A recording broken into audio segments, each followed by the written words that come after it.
Good morning and welcome to BioVie Day. At this time, all attendees are in a listen-only mode. A question and answer session will follow the formal presentations. If you'd like to submit a question, you may do so by using the Q&A text box at the bottom of the webcast player or by emailing your questions to questions@lifesciadvisors.com. As a reminder, this call is being recorded and a replay will be made available on the BioVie website following the conclusion of the event. Before we begin, I'd like to reference you to the disclaimer slide on the screen. I'd now like to turn the call over to Cuong Do, President and Chief Executive Officer of BioVie. Please go ahead, Cuong. Thank you, Tara. Good morning, everyone, and thank you for joining us today. My name is Cuong Do. I'm the President and CEO of BioVie. I'm joined by my colleagues, and over the course of the next couple of hours, we'd like to cover the topics that you see on your screen. And we will save plenty of time at the end for any questions that you may have. So I do encourage you to use the Q&A function at the bottom of your screen. Okay. So first, I'd like to give you a very quick overview of what to expect over the course of the next 90 minutes as we walk through our presentation. Just to give you a summary, we are a company that's in the early stages of having multiple late-stage data readouts from multiple indications that could potentially address great unmet medical needs. The early results that we have gotten so far in Alzheimer's disease, Parkinson's, and ascites have all been very encouraging. And our key opinion leaders and scientific advisory board have encouraged us to move even more assertively than what we have done so far, which is kind of hard to believe because we have taken a very aggressive move in how we have developed our program so far. Where we stand right now is we have potentially pivotal registrational trials are underway, and we will begin additional trials in 2023 in all the indications that we will talk about today. And we expect top-line data for our phase 3 in Alzheimer's later on this year, right, in October. And we hope to have regulatory submissions in 2024 and 2025. We believe that given those submissions, and we believe that our portfolio, if approved, will create a great platform that will bring terrific benefits to patients and economic value to our shareholders. Right? And as we consider this, all development and commercialization options, including partnering options, are being considered. Right? And in addition to that, we are the key backer and initiator of something called Social Impact Partners, which my colleague Sarah will describe a little bit more later on. We supported SIP to create a more holistic approach to supporting Alzheimer's patients and their families. As some of you may know, my son is autistic.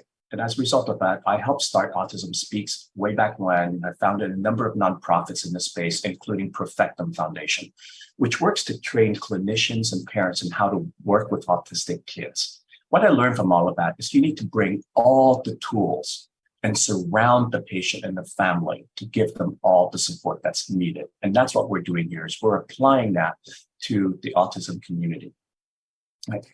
So as we start, I'd like to remind us of the journey that we have taken so far as a company. Right.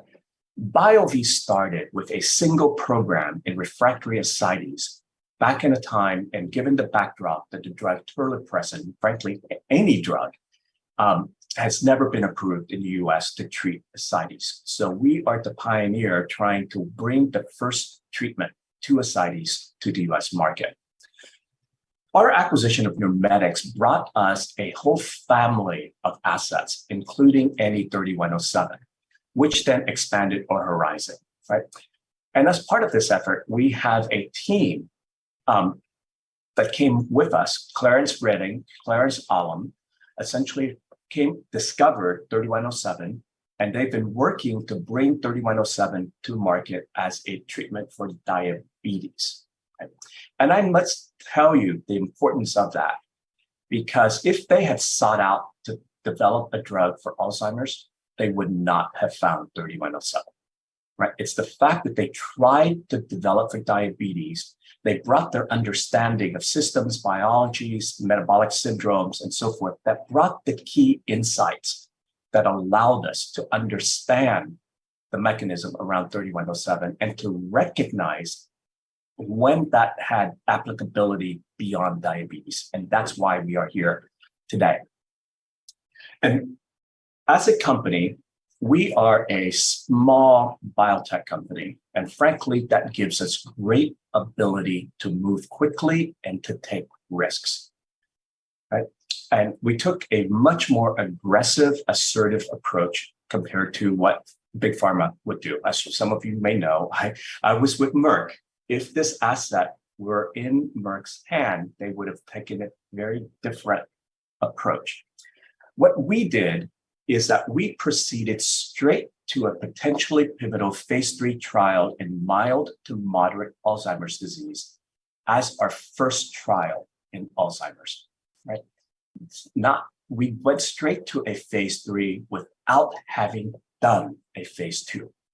Big Pharma would have taken any 3107 to the clinic as a phase 2 proof of concept trial before doing what we did, launching a potentially pivotal phase 3. Right? We took this higher risk approach because, frankly, the worst case would mean that we would be no worse off than what Big Pharma would have done. The worst case outcome with this potentially pivotal phase 3 trial that we'll read out later on this year is that we would show the magnitude of impact the drug would have, but miss on stats, right? Which then means we would have to go back and do 2 phase 3 trials. Right? This is the worst case. And this is what Big Pharma would have done.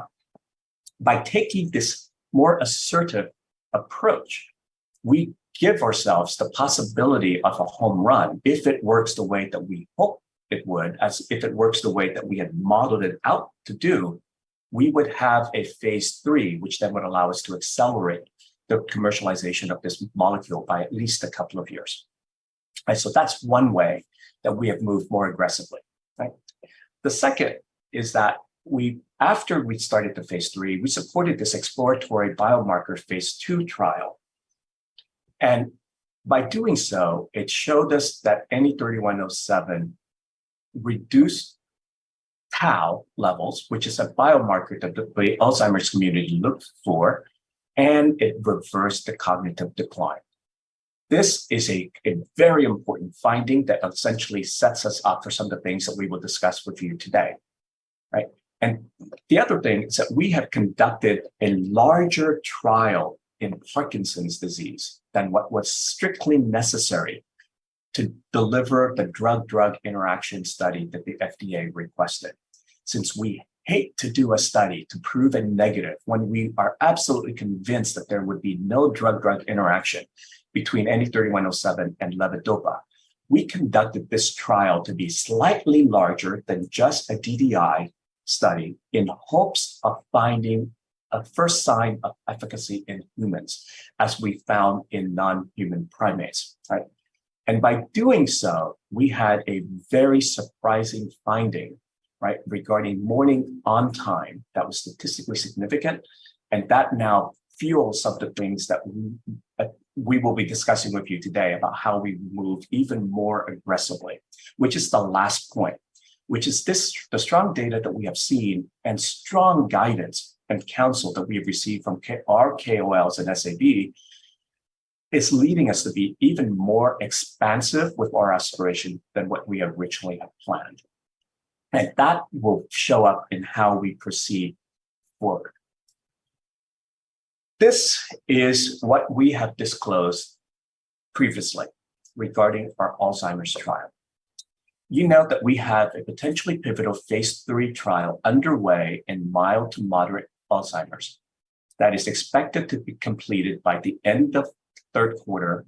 Top-line data result will read out in October of this year.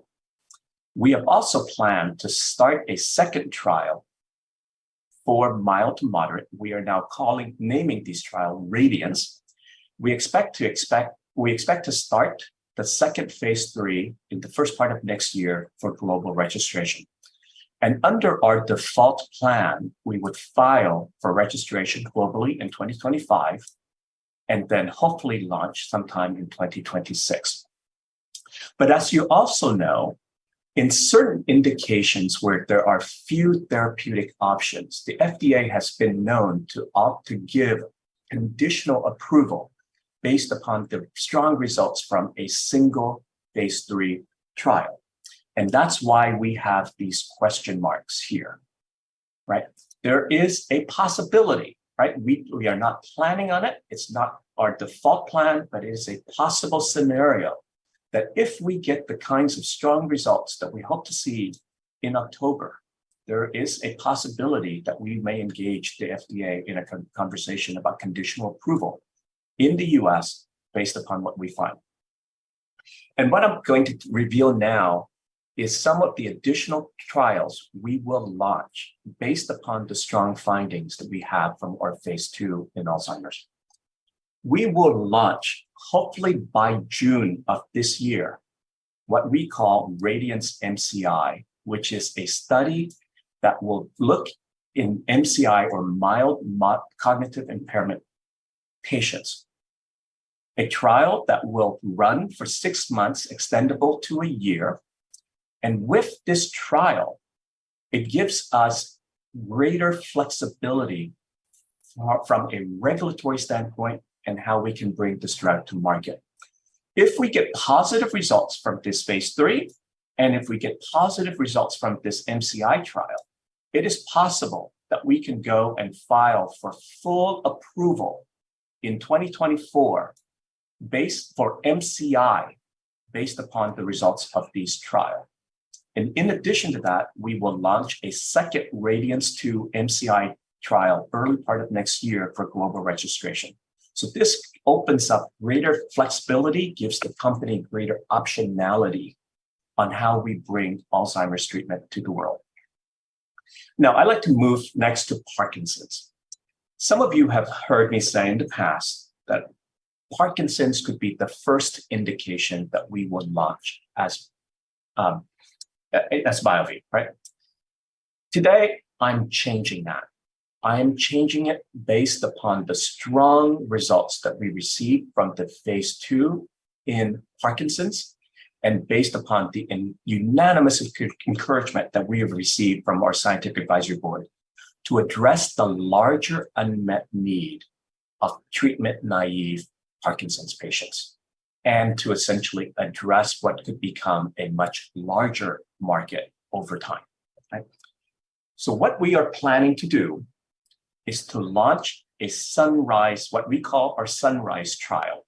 Our first Sunrise trial will start in third quarter, hopefully in about August or so. This is going to be a pivotal design trial in treatment-naive patients. We will follow that with a second Sunrise trial in early part of next year for global registration. We are doing this to essentially address a much bigger unmet need, potentially having to offer patients who currently have no other choice other than to go on to levodopa as their first medication. We believe NE3107 can be first-line therapy. And if we are able to develop as such, will become the first new therapy for Parkinson's patients since the advent of levodopa over 5 decades ago. Right? And lastly, let me turn to ascites. You know that we have paused and stopped our phase 2 trial in refractory ascites early. Based on strong efficacy data that we saw from the first 15 patients of this trial, we have stopped that trial and we are now engaging with the FDA on how do we proceed straight to phase 3 to bring this life-changing medication to this indication. As you know, BIV 201 has already received fast track and orphan drug designation, which gives us great flexibility for what we can do and attest to the great unmet need in this arena. And so that's a brief overview of where we stand as a company. So I'd like to turn now to basic science behind our molecule and why we do what we do. And the basic science has to do with chronic low-grade inflammation. Chronic low-grade inflammation, well, essentially inflammation is just the result of the body's natural processes to protect itself. When multiple insults, so things such as stress and trauma or pathogen, affects the body has natural defense mechanisms, things such as different immune cells, particularly monocytes and macrophages, then kick in to work with things such as NF-kappa B and other mechanisms to protect itself. But as part of the protective process, it creates inflammation by essentially calling on a series of pro-inflammatory factors, right? And if it's an acute event, if the acute events disappear, if the insults disappear, the pathology is addressed, then inflammation would disappear. But if the insults persist, you then have a condition known as low-grade chronic inflammation. This low-grade chronic inflammation goes on to essentially cause insulin resistance and essentially has been associated with a series of different diseases, right? And diseases we think can be addressed if you can just address the chronic low-grade inflammation. And as we go forward, I'd like to call your attention to a key factor in that inflammation and insulin resistance go hand in hand. And that will come back to be very important as we go through this discussion. And the inflammation that we are talking about here is mediated by TNF, or the tumor necrosis factor alpha. TNF essentially goes, when you have the production of TNF, it then stimulates the production of different cytokines and chemokines downstream, which essentially leads to more inflammation. It then leads to something that we call systems dysregulation. It leads multiple systems to be dysregulated, to go out of normal ranges, and thereby trigger things such as diabetes, cholesterol problems, cardiovascular problems, and so forth. Right. TNF has also been shown to lead to something called the hypermethylation of our DNA. So this is epigenetics. It essentially leads to the body's inability to decode or genetic code in the way it's intended, right? This then has been associated with various forms of cancer. It leads to cognitive impairment and dementia. It leads to associated with Parkinson's disease and a series of many other diseases out there. And today we will be joined by Dr. Katerina Rogova, who is a professor at the University of Toronto, who will walk us through more details about how inflammation is associated with epigenetics and then can lead to all of these age-related disorders. TNF has also been shown to essentially activate IKK and JNK, which directly leads to insulin resistance. It leads to production of more APP, or the amyloid precursor protein, which leads to more amyloid beta, which leads to more inflammation, and essentially activates the pathway that activates tau into p-tau. So in our mind, TNF alpha is the root of many things that go wrong in the body. And this has been studied for many decades, and it comes down to something called ERK, the extracellular regulated kinase. Now, it's been known for decades that ERK plays two very different roles in virtually every cell in our body. The first has to do with homeostasis, essentially insulin signaling. Insulin works through ERK for all of its cellular growth, repair, and regeneration activities. But ERK is also a key player in inflammation. So there are various extracellular signals that then enter the cell or triggers a pathway that activates MEK, which activates ERK, which then interacts with NF-kappa B to lead to the production of TNF alpha. Right? So it's obvious what you want to do. You want to block what's known as inflammatory ERK and not touch homeostatic ERK. But unfortunately, that is much, much easier said than done, because dozens of teams over several decades tried to do that. But all of those efforts failed due to toxicity, right? So what was really happening with all those different molecules is that it became an active ERK inhibitor, and it was touching the insulin signaling component of ERK's role, and was not only limited to inflammatory ERK. And now in life, as you know, it is far, far better to be lucky than to be good, right? You just need to be good enough to know when you've been lucky. And I think that's where we stand. In Chris Redding, Clarence Olam, and Steve White, we had the three fathers of NE3107 who worked to try to bring this as a drug for diabetes. And so they were bringing their broad knowledge of systems biology, right?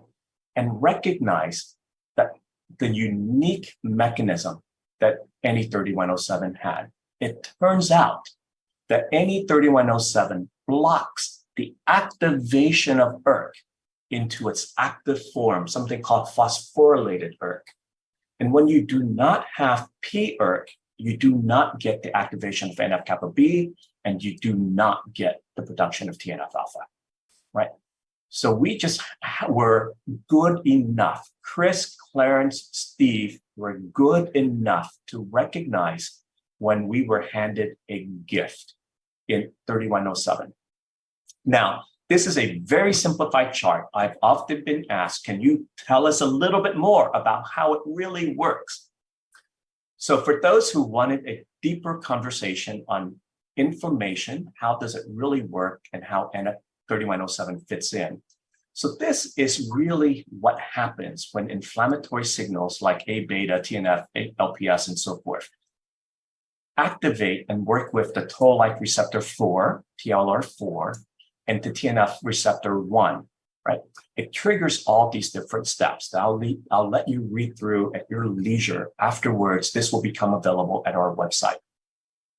The way to think about it pictorially is that you have these pro-inflammatory factors outside the cell that then binds to these receptors, which then activates something called IK-kappa B beta, IKKB, which then triggers a series of activities in a protein scaffold involving NF-kappa B, which then triggers the transcription of various pro-inflammatory genes such as TNF, interleukins, and so forth.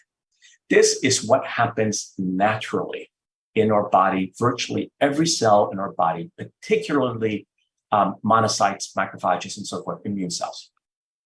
And we believe this is what happens. NE3107 binds to ERK in a manner that changes the conformation of this NF-kappa B scaffold. And when you alter the scaffold, you do not get the activation of NF-kappa B, and as a result, you do not get the transcription of pro-inflammatory factors. We have a pretty good idea of how this actually works at a molecular level, but we have not disclosed that yet, right? We will in due course, of course, when we have all of our intellectual property filings in place and the whole strategy behind that fully worked out, as well as when our publications have been fully prepared and submitted, right? So we will detail exactly how this works at a molecular level. We have a good idea of how that works, but we have not disclosed it for a number of different reasons. I've said inflammation goes hand in hand with insulin signaling, and this is how it works. Insulin binds to the insulin receptor on the cell surface. It then stimulates the phosphorylation of the tyrosine residue on the insulin receptor substrate. That then triggers insulin's activity response through two separate pathways. One involves ERK. So when you have the phosphorylation of tyrosine, it leads to the phosphorylation of RAF, which triggers the phosphorylation of MEK, which triggers the phosphorylation of ERK, which then plays a key role in its insulin response. When you have chronic low-grade inflammation, as you saw in the prior page, it happens that When you activate IKK beta and junk, it phosphorylates the serine residue onto insulin receptor substrate 1. And when you phosphorylate serine, you block the phosphorylation of tyrosine. And when you do not have tyrosine phosphorylation, you essentially block this entire pathway. And this is how inflammation directly leads to insulin resistance.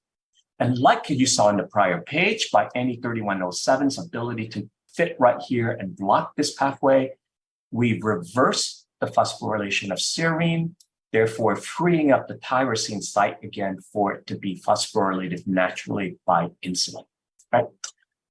So Chris and Steve White and his team figured out this mechanism. You could not go and try to do this from the very beginning. This had to be serendipity, and we just were lucky enough to have the broad understanding of molecular biology, cell biology, systems biology to understand this once we recognized it. And once we recognized it, we recognized that NE3107 plays a central role in Alzheimer's, because it's been known that A beta and P tau are not necessarily the toxic factors that cause the cognitive decline in Alzheimer's. Over the last decade or so, I think the community has gotten more accustomed to the notion that A beta and P tau themselves are inflammatory in nature. But a number of other factors are inflammatory as well, but they all share one common trait. They all activate ERK, which then activates NF-kappa B, which leads to production of TNF-alpha. And by blocking ERK activation, NE3107 blocks the TNF-alpha at the central node. And what this really, really means is that we do not care, really, where the inflammatory signal originated. It could originate from everywhere. In fact, they do originate from everywhere. We block them all right before the production of TNF-alpha, right? Which is absolutely critical to the clinical results that you will be hearing from my colleagues today. So this understanding gives us a great starting point and great flexibility to expand beyond 3107. When we acquired the assets from Neuromedics, 3107 was the lead molecule, and it became the absolute clear horse that we would back in bringing it to the clinic for Alzheimer's and Parkinson's.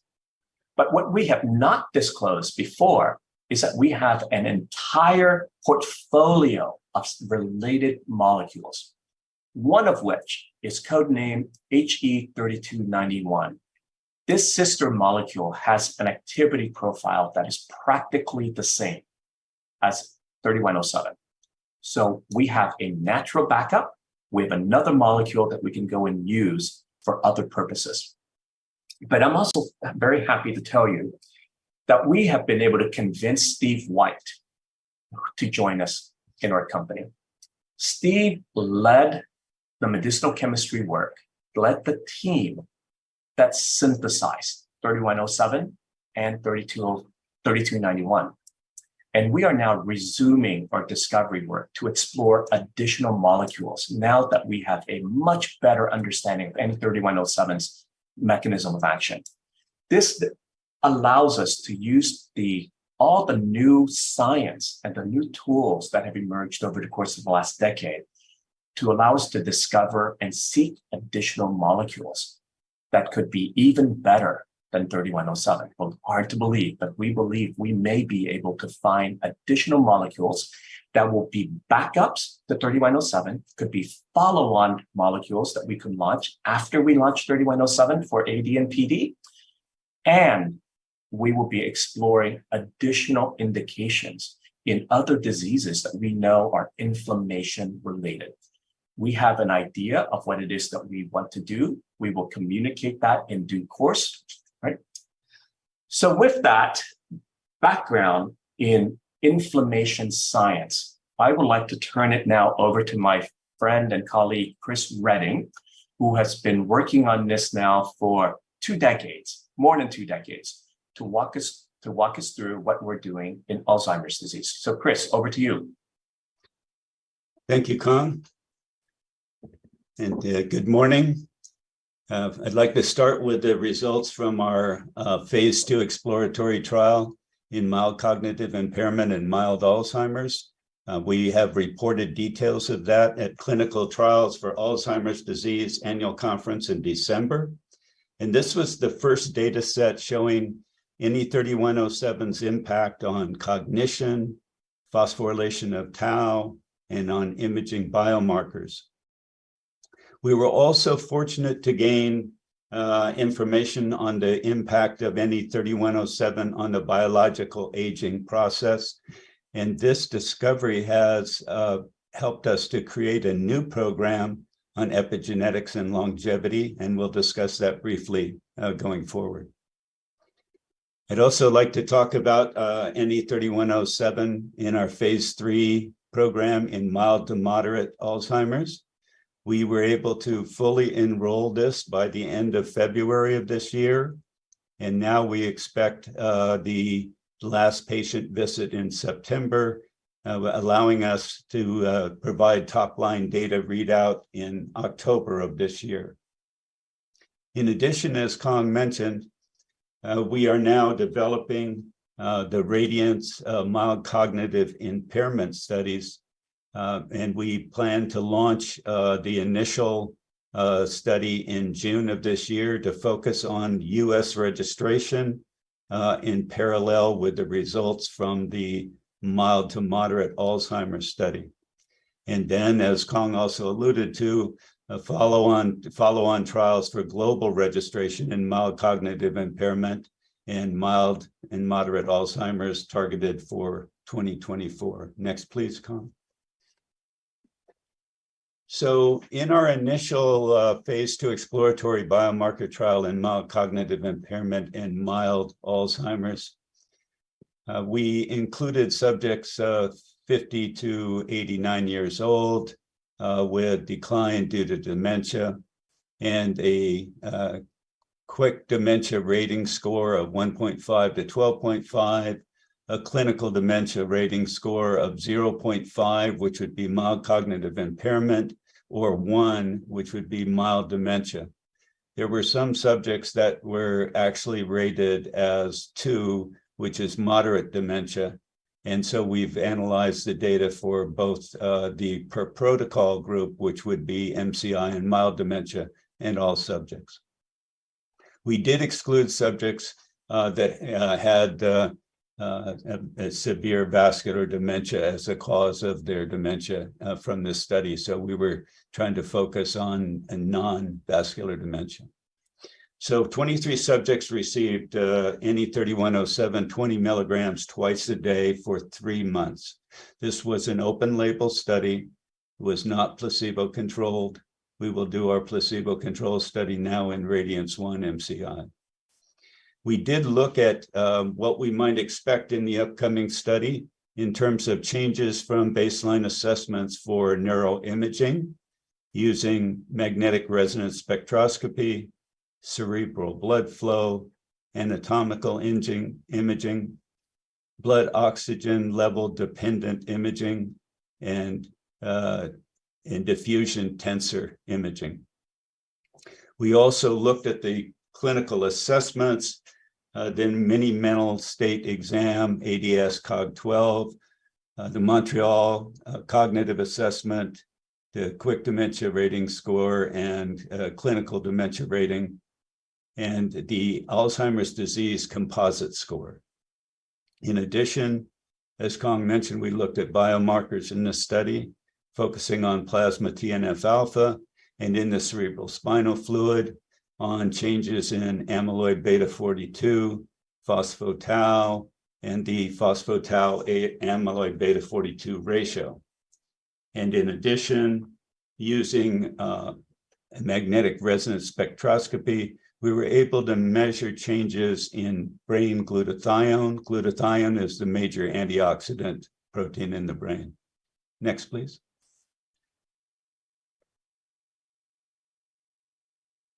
In terms of the clinical outcomes, we were able to show a significant improvement in the per protocol population, mild to moderate Alzheimer's, of a 2-point decline in the ADAS-Cog12.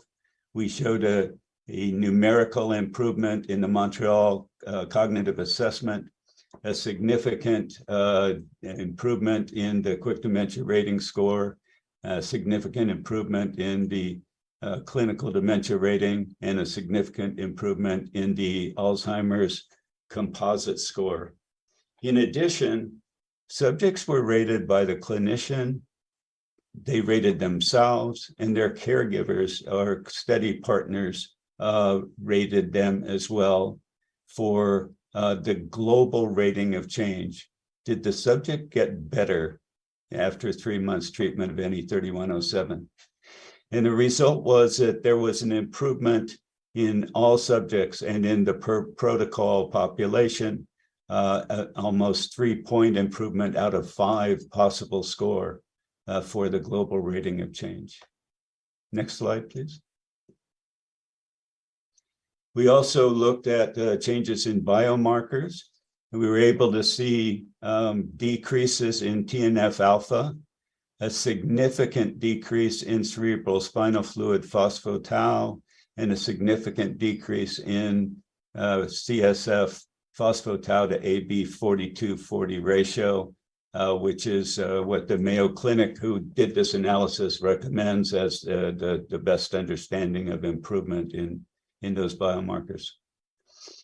These changes in the biomarkers were also correlated with the changes in clinical outcome, where we saw a significant correlation between the TNF alpha improvement with the ADAS-Cog12 improvement, and significant correlations with the changes in A beta 42 and phospho-tau in the cerebral spinal fluid, correlated with the Alzheimer's disease composite score.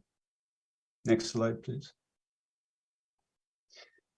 So there was advanced magnetic nuclear resonance spectroscopy and imaging performed on these subjects. And this is an example of a imaging technique called arterial spin label that measures perfusion and relative cerebral blood flow. So here we're seeing in the red areas, we're seeing areas in the brain that have a decreased blood flow. So if you're not getting good perfusion of the brain, it means that you're not getting enough oxygen to the neurons, you're not getting enough glucose to the neurons, and it's known that this progresses with Alzheimer's disease. On the right, in the circled area, we see a subject at baseline that has a clear abnormal area of decreased cerebral blood flow. And on the left, after 3 months of treatment, you can see improvement in that subject. Next slide. So we looked at these parameters in all subjects. These figures come from blood oxygen level dependent imaging, which allows you to look at functional connectivity from one region of the brain to another. So we applied this in the precuneus, looking at the functional connectivity, and also in the right and left hippocampus. And on the right is a composite of all of the subjects. And you're looking at changes in z-scores or the overall change from the normal Gaussian distribution for regions that showed increased connectivity. So this was this imaging data was very encouraging for us. It's in a placebo-controlled, in a study without placebo control. The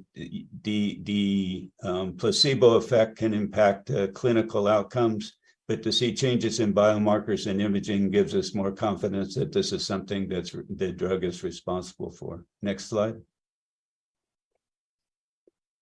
As I mentioned, we also measured glutathione levels by magnetic resonance spectroscopy in the precuneus. And you can see now on the left, this is the change from the baseline level of glutathione, and 59% of the subjects showed an improvement. Some of the levels increased substantially. And this is, as I said, the major antioxidant. So oxidative stress is a downstream consequence of the low-grade chronic inflammation, and it does damage to tissues, and particularly in the brain. When we looked at the correlations of glutathione with the biomarkers and cognitive outcomes, we saw that the glutathione increase was correlated with the decrease in TNF-alpha significantly, and the glutathione increase improvement was also correlated with an improvement in the ADAS-Cog12. A decrease in Cog12 is an improvement. Next slide. So I'd like to touch on the phase 3 study in mild to moderate. Our trial is fully enrolled as of February 28th. We had 100 patients completed at that time, and we will have all of our subjects completed and top-line readout expected in October of this year.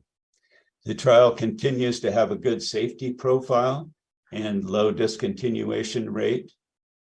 And we have also performed blinded assessment of metabolic inflammation, metabolic systemic inflammation in these subjects at baseline. This is blinded data, but we were able to find that metabolic inflammation, as Kong indicated, we believe is the major driver of dementia.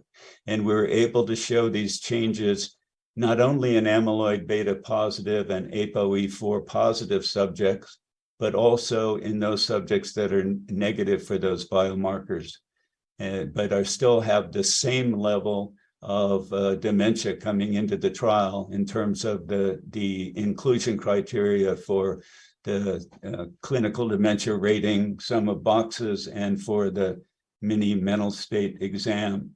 So you have subjects with the same cognitive decline that have differences in metabolic inflammation, whether they have amyloid beta and phospho-tau and ApoE4 changes, or lower levels of those changes than the normal cutoffs. And this data will be described in detail at the American Diabetes Association meeting in June of this year. The ADA and diabeticians have been interested in the association between insulin resistance and inflammation and the ensuing increase in cognitive decline that is a comorbidity of diabetes and insulin resistance. Next slide. We also want to talk about the Radiance MCI-1 trial. This is a potentially pivotal phase 2-3 double-blind randomized placebo-controlled parallel group multi-center trial of NE3107 in mild cognitive impairment subjects. These subjects have measurable memory loss, but have not yet shown significant functional impairment. It's defined by this guidance document, Early Alzheimer's Developing Drugs for Treatment, from February 2018. Most of these subjects continue to degenerate to Alzheimer's disease, and inflammation is driving both of these processes. We believe that arresting or reversing the MCI stage, those subjects with a CDR less than or equal to 0.5, has the potential for the greatest long-term patient benefit.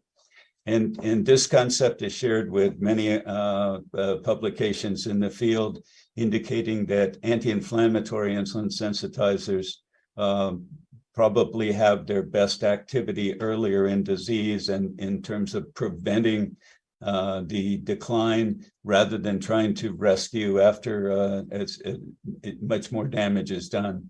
So we're trying to deal with both of these areas.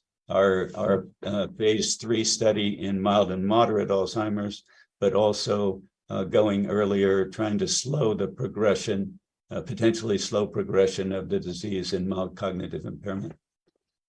So these patients will be 50 to 80 years old, and we will screen them with computer-based test of cognitive impairment. They'll again get 20 milligrams BID twice a day or placebo for 6 months. And we will use the cognitive disease rating, a sum of boxes, as the primary endpoint. Patients randomized to 3107 will continue receiving drug for 1 year to observe effects on disease progression. And the placebo subjects, those that start on placebo, will cross over after 6 months in a delayed start structure. And this type of trial has the potential to show effects on disease modification. We anticipate the first patient enrollment in June, and we believe that this trial approach that we're describing provides the maximum flexibility to work with FDA for approval. We can have a single MCI trial in combination with the mild to moderate Alzheimer's phase 3 for approval for MCI in the US, with a second trial to be started in 2024 for full approval in MCI globally. At this point, I would like to introduce my good friend Clarence Ullum. We've worked together for over 20 years, and he was responsible for product development and taking what was a small molecule that was made in the laboratory and turning it into a pharmaceutical. But in addition, he also developed our Parkinson's program. He had a grant from the Michael J. Fox Foundation and has been the driving force for us moving into Parkinson's disease. Clarence? Thanks, Chris. Good morning, everyone. BioVie's Parkinson's clinical development program is based on animal model data indicating the potential for promotoric and neuroprotective activity. We completed a phase 2A study of the potential drug interactions of NE3107 with Parkinson's medications, and that study was also signal seeking for motoric activity. This study indicated there are no deleterious interactions between NE3107 and levodopa, and NE3107 appears to have promotoric activity akin to what was observed in a marmoset Parkinson's model. We are preparing to conduct potentially pivotal clinical studies in Parkinson's patients that are naive to treatment. Next slide, please. So NE3107 has similar promotoric activity to L-DOPA in rodent marmoset models. The Michael J. Fox Foundation for Parkinson's Research sponsored 2 studies of NE3107 activity in animal models that have many of the disease features of Parkinson's disease. The figure on the left shows the movement enhancing, that is promotoric activity, in a mouse model in which NE3107 was equivalent to L-DOPA, but there was no additional benefit when the 2 agents were combined. On the right, you see the results in the MPTP marmosets. Here in weeks 8 and 9, NE3107 was as good as L-DOPA therapy, and then similar to what the vehicle-treated animals received levodopa in weeks 10 and 11. If you see the solid blue squares, noting that lower scores mean less disease symptoms. When NE3107 and levodopa were combined in weeks 10 and 11, see the blue-topped red squares, the results were even better than either agent alone. As you will see in the next few slides, these results influence the design of our phase 2A clinical trial, NM201. In NM201, we wanted to see if NE3107 reduced clinical signs of Parkinson's when used both with and without levodopa. We asked patients to stop taking their usual Parkinson's meds at least 8 hours before being tested for the intrinsic promotoric activity. And we also tested the patients after they took their usual morning levodopa to see if NE3107 enhanced the activity of the when combined. And Dr. Osman will review these results in a few minutes. Next slide, please. L-DOPA-induced dyskinesia, commonly called LID, is a common side effect of long-term levodopa therapy, which is known to be promoted by inflammation. In a marmoset study, NE3107 dramatically decreased the LID concurrently with the previously described improvements in motor function. This anti-LID activity was also significantly better than the amantadine positive control. It was not practical to design the NM201 study to look at activity against LID, and our near-term clinical plans don't include studies of anti-LID activity. Next slide, please. One of the most important long-term goals of Parkinson's drug development has been the halting of disease progression, which is a function of neurodegeneration. Substantia nigra sections from the NE3107 treated monkeys had twice as many neurons as vehicle controls, and this is probably an underestimation of NE3107 neuroprotective potential, as the marmosets were given MPTP 3 weeks before ever receiving NE3107. As you will see a few slides later, the next clinical studies that we have planned will give us the first indication of whether this neuroprotective activity translates to humans by slowing disease progression. For a discussion of the results from our phase 2A study, I'd like to introduce Dr. Niley Osman.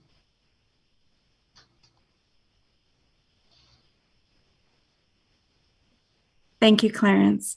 I am Dr. Niley Osman, a board-certified neurologist and a consultant at BioVie.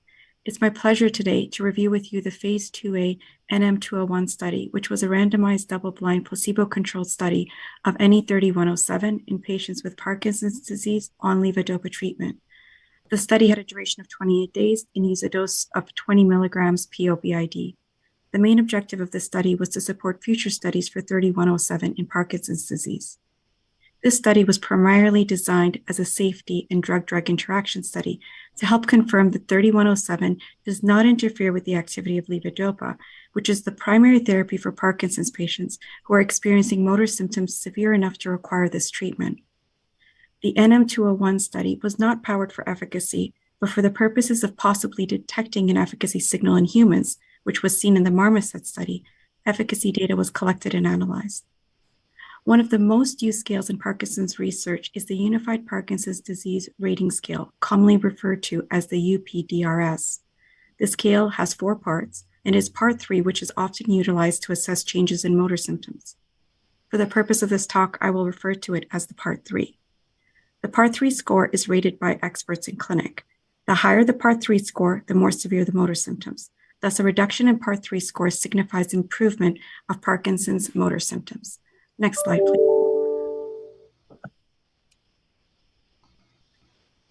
In the NM201 study, the part 3 scores were measured periodically throughout the day.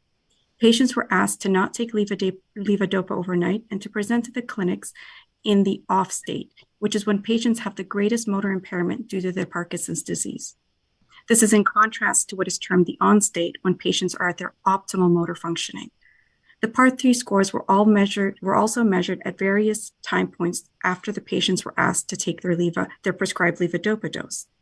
This was done so that a potential enhancement of levodopa activity could be measured, as seen in the primate study. These are 2 line graphs demonstrating the changes in part 3 score over a 28-day period. The left side demonstrates the part 3 results in the overall patient population. The right side of the panel is a subset of the patients who were less than 70 years old. The time point at the 0-hour assessment, which is circled in red, was taken after patients withheld levodopa for at least 8 hours overnight, and thus patients would not have a therapeutic dose of levodopa on board. As mentioned earlier, although the study wasn't powered, we believe an exciting potential efficacy signal was detected. In the overall patient population, 3107 improved the part 3 score in post-levodopa administration by 3 points. And in the less than 70-year-old patient population, the improvement was noted as a 6-point reduction in the part 3 score. While these differences in the part 3 score are not statistically significant, they are encouraging, as the results mirror the findings of the primate study that Clarence described earlier. More importantly, and very relevant to our future studies, the inset on the right shows that a statistically significant number of patients who were treated with 3107 at 0 hours without levodopa on board, as it was withheld overnight, experienced the on motor state. For many of these patients who experienced this on state, the Part 3 score at this time point was as good, if not better, than their score after taking levodopa. This finding may suggest that 3107 possesses an intrinsic promotoric activity in humans, which mirrors the findings observed in the primate studies that Clarence described earlier. Next slide, please. This slide reviews the main objectives of the 201 study, which was to assess the drug-drug interaction and 3107's pharmacokinetic properties. The oral bioavailability and pharmacokinetics of 3107 in Parkinson's patients was noted to be similar to previously studied patient populations. As expected, the levodopa PK data from before and after administration of 3107 at steady state shows that it does not alter levodopa PK. Also important to note is that there were no emergent safety signals in this study. Next slide, please. To help ensure that we are on the right path in our clinical development plan for Parkinson's disease, we sought the guidance of the Parkinson's Study Group, the PSG. This is the largest not-for-profit scientific network of neurologists who are Parkinson's disease experts, and many of whom lead centers of excellence for Parkinson's research across North America. The PSG has a solid track record of successful collaborations with industry partners and have played an important role in guiding to market many of the current treatments available for Parkinson's disease. Next slide, please. Our advisory panel at the PSG consists of many of the world's most well-recognized Parkinson's experts. Dr. Lang is the chair of our advisory board and someone whom I've had the privilege to train with. He is the founding member of the Movement Disorder Society and premier expert in Parkinson's disease with over 950 peer-reviewed papers and over 100 book chapters published. Similarly, Dr. Fernandez is co-chair of our advisory board and is a world-renowned key opinion leader and researcher in Parkinson's disease. Dr. Fernandez is the director of the Center for Neurological Restoration at the Cleveland Clinic. Dr. Simoni is a professor and director of the Parkinson's Disease and Movement Disorder Center at Northwestern University. Dr. Rajesh Pawa, is the chief of the Parkinson's and Movement Disorder Division at the University of Kansas Medical Center. He is also the chair of the upcoming International Association of Parkinson's Disease Researchers meeting. And lastly, Dr. Liu, who is a PhD and biostatistician with expertise in Parkinson clinical research from Duke University. Next slide.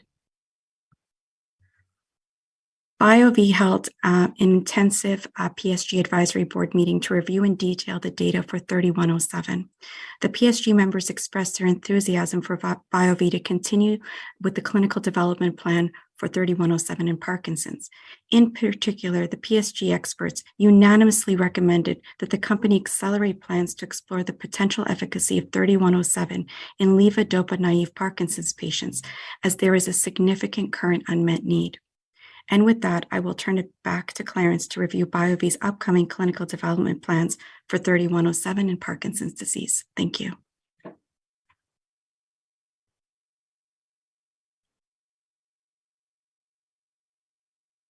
Clarence, you're on mute.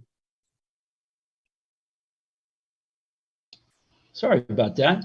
The Parkinson's clinical trials going forward have the names Sunrise 1 for our phase 2B and Sunrise 2 for our phase 3. These studies will evaluate the activity of NE3107 in patients that have not started therapy. The main objective is to see if NE3107 can provide enough promotoric benefit to allow patients to delay starting levodopa if they so choose.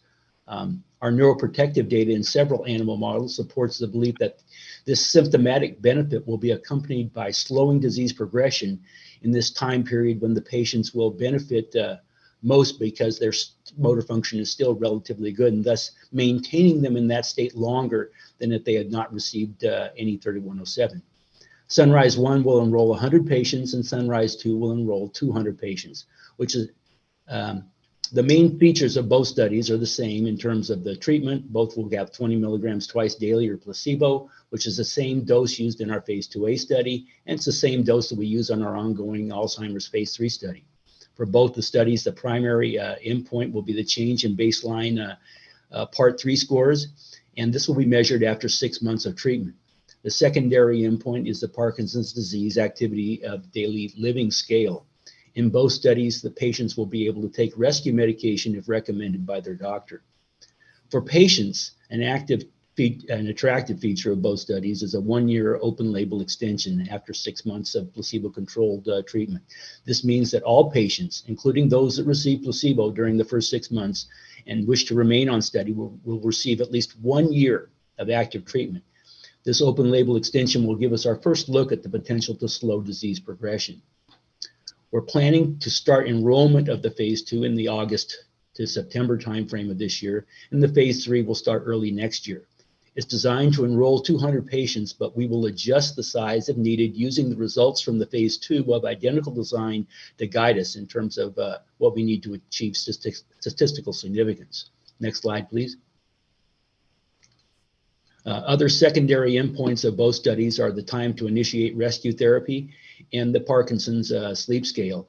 In addition to that, there'll be a number of what we believe are very interesting exploratory endpoints related to disease progression and changes in various biomarkers of inflammation and Parkinson's disease, including things like heart rate variability. And as you are about to hear from Dr. Rogeva and Dr. Redding, again, changes in DNA methylation. And this concludes the Parkinson's portion. All right, thank you, Clarence and Niley, for that presentation. I'd like to turn now to epigenetics, right, and longevity. In the phase 2 study for Alzheimer's, NE3107 gave us some very interesting early data to suggest that it may have the ability to modify or affect our epigenetics or the biological aging process. We are not aging experts, right? So, but this is the most exciting molecule in aging, we believe, in our opinion. So as such, we're taking this opportunity to assemble the world's best experts in the field to help guide us. We've identified the nucleus of that team. It includes Dr. Rogeva, who's chair of dementia research at the University of Toronto, and Dr. Daskalakis from Harvard Medical School. So I'm now happy to turn the stage over to Dr. Rogova and ask her to kind of walk us through the basics of epigenetic science. Please, Dr. Rogova. Thank you very much. And I'm very, very excited to join BioVie because to me, it's one of the natural development of our basic science knowledge to the treatment. But before I go with basics, I would like to briefly introduce you to what our human genome is consist of. 25,000 genes, and it's 6 billion base pairs, 6 billion from each parent, and only 4% of our genome codes for protein. So the rest is likely regulatory regions which dictate how much RNA produced from the DNA and therefore how much protein is available in each cell. How is it controlled? Because DNA is present in every single cell, literally in the same shape. What happened is this intermediate molecule, RNA, could be either expressed or not expressed or expressed at the low level, and that's controlled by epigenetic machinery. The most probably studied one is DNA methylation. This addition of methyl group happened at the specific sites, which is highlighted in a box, green box. When C happened to be nearby G nucleotide, it could be methylated. And in our genome, we have 28 million CpGs and only 1 million included on typically used arrays. And therefore, the information will be more and more available about how our genome regulated. The most exciting part of the recent research includes the investigation of the CpGs, which actually age-related, and they control the expression of the genes, which actually regulated by our aging. Some of them will be upregulated, some of them downregulated with aging. And this type of knowledge allow us to construct the measurement of biological aging. We all age differently, obviously, but chronological or calendar age does not represent well how we age. And why is it topic of today's discussion? It's because aging is the strongest risk factor for all neurodegenerative disorders, such as Alzheimer and Parkinson's disease. And the question is, if aging is such a strong risk factor, apart from the genetic is secondary actually, so can we measure it in an objective way, not just to look at the person and to say, looks older for the age or looks younger for the age. And nowadays, there is a tool which we can objectively use and to say who age at what speed.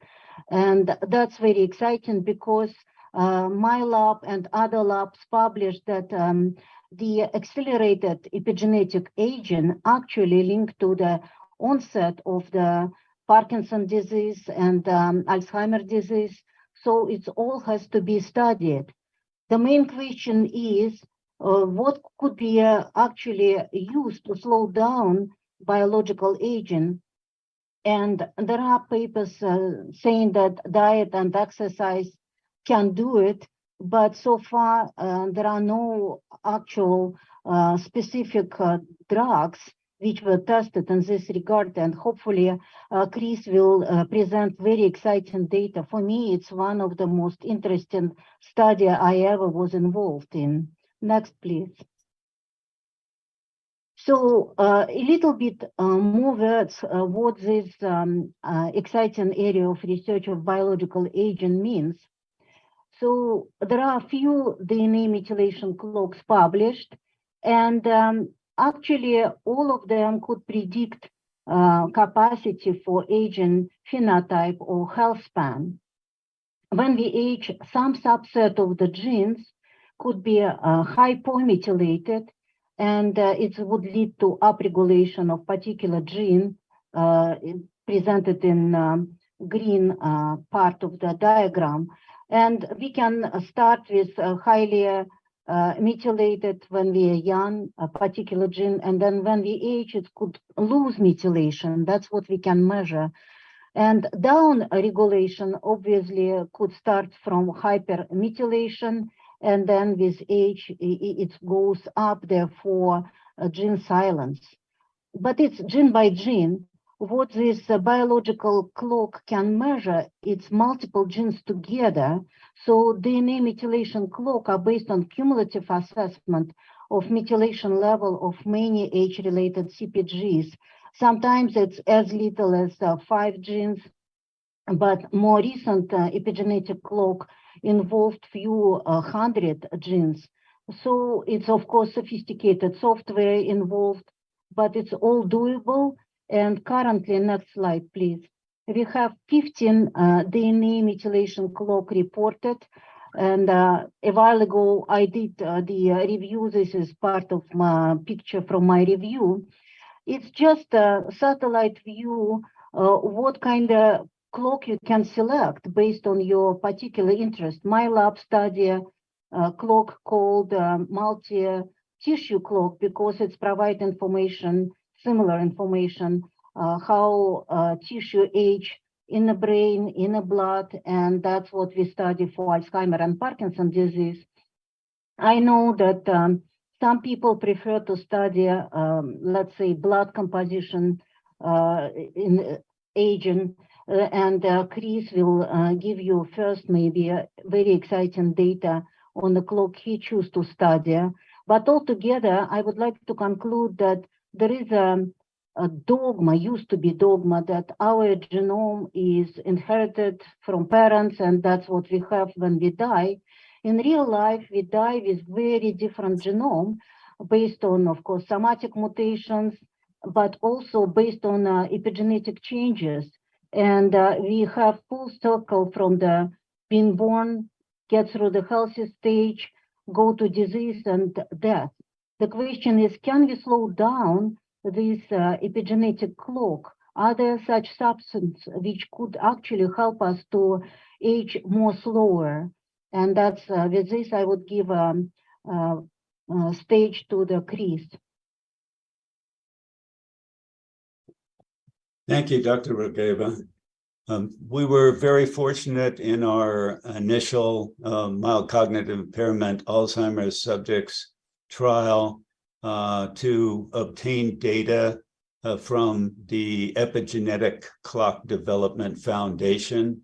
Dr. Stephen Horvath at UCLA has developed many of the clocks that Dr. Rogeva discussed, and his latest clock is the most precise in terms of the biological age compared to the chronological age. This clock analysis was performed on subjects at baseline in our study, and there was close agreement with the chronological age. You can see that the difference was 72.3 years versus 71.6. That's less than 1% difference in 70 years. And after 3 months of treatment with NE3107, there was a decrease in the DNA methylation that was commensurate with 3.3 years of reduction in the biological age based on this skin blood clock. And so you can see the change here on the right in the graph. The mean difference is minus 3.3 years. 19 out of the 22 subjects with data both the beginning and the end of the study showed a decrease in their biological age. So we're incredibly excited about this. Next slide, please.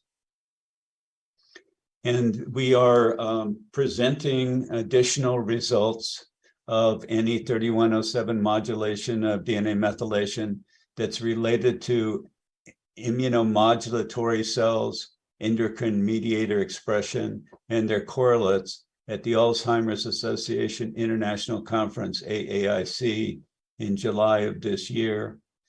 The working hypothesis here goes back to what Kong was discussing, and that is that inflammation is driving diseases of aging. And as Dr. Rogeva indicated, changes in methylation, which we believe are due to this chronic low-grade inflammation, can lead to hypermethylation so that anti-inflammatory genes are turned off. And as Kong said, it's better to be lucky. By luck, it appears that our compound is able to decrease the methylation of those genes, returning the anti-inflammatory gene expression. And so we're excited about this. And along with Drs. Rogeva and Daskalakis, we're assembling longevity advisors and collaborators in a team. The question about how to deal with longevity is a complex one, but it is clear that we can deal with the current epigenetic analysis in 3 diseases of aging: mild cognitive impairment, mild to moderate Alzheimer's, and Parkinson's disease. We believe there is a similar inflammatory underpinning for the progression in these diseases, and it's possible that we'll uncover more correlates using this epigenetics. And also, this team will help us broaden the areas that we can work with our compound to additional areas of exploration. Thank you. All right, thank you, Chris. Now I would like to turn the stage over to Penny to walk through our work in liver disease. Thank you, Con. I'm Penny Markham, EVP of Liver Cirrhosis R&D. I've been working on this program since inception. Our target is refractory ascites in patients with cirrhosis. Ascites is the buildup of fluid that occurs in their abdomen as the disease progresses, and up to a point, it can be effectively controlled with diuretics, but subsequently the fluid cannot be controlled, and the ascites is termed refractory. There's no approved pharmacological treatments for refractory ascites. It is a huge unmet need. The first line of treatment is simply mechanical removal or draining of the abdomen by a procedure called paracentesis. This does not correct the underlying pathophysiology that is causing the ascites, and the ascites returns. So it is a repeated procedure that can be as frequently performed as weekly for these patients. It is a huge burden, obviously. A subset of patients who are eligible a treatment option is an implanted shunt that requires surgery as an alternative. With repeated paracentesis, the mortality is greater than 40% in 12 months. And as you can imagine, with this continuous buildup of fluid and repeated removal, these patients have a very, very poor quality of life. They have difficulty eating, sleeping, breathing. They are dependent typically on a caregiver to take them to the clinic or paracentesis, but they are typically not hospitalized. So there is a need for some pharmacological therapy that can be given on an outpatient basis to control this ascites fluid buildup. Next slide, please.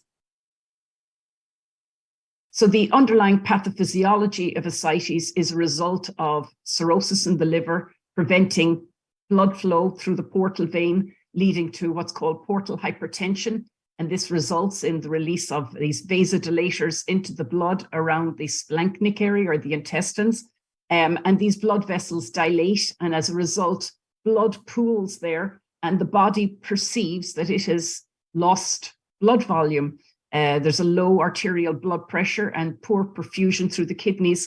But most importantly, the body, to compensate for this low arterial blood pressure, activates the renin, aldosterone, and angiotensin system to send a signal to the kidneys to retain salt and water that results in ascites formation. Next slide, please. Our drug BIV201 is terlipressin, a peptide vasoconstrictor that is administered as a continuous infusion on an outpatient basis to these patients with a small lightweight ambulatory infusion pump. Terlipressin targets the pathophysiology of ascites. There's multiple preclinical and clinical studies supporting that it targets various points of the pathophysiology. And there are multiple small clinical trials in addition to our phase 2A study we previously completed that support its efficacy in reducing ascites. We have orphan designation for ascites related due to all etiologies except cancer, and we have fast track designation reflecting the unmet need.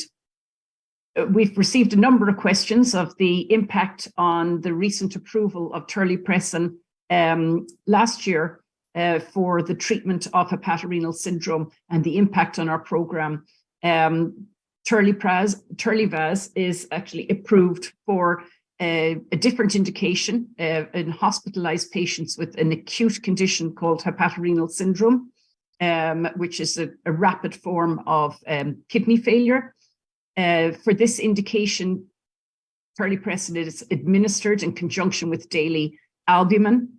It is a different dosage form, lyophilized powder versus our stable liquid formulation. And most importantly, the labeled administration is as intermittent bolus injections, as opposed to our means of continuously infusing the drug.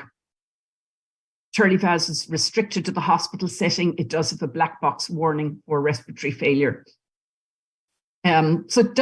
Because the indication is different and the orphan market exclusivity is for HRS and not ascites, the impact of Terlivaz approval is on our regulatory pathway and our non-clinical package that we would have to provide, and we are now pursuing 505(b)(1) pathway as opposed to previously 505(b)(2) pathway. Next slide, please.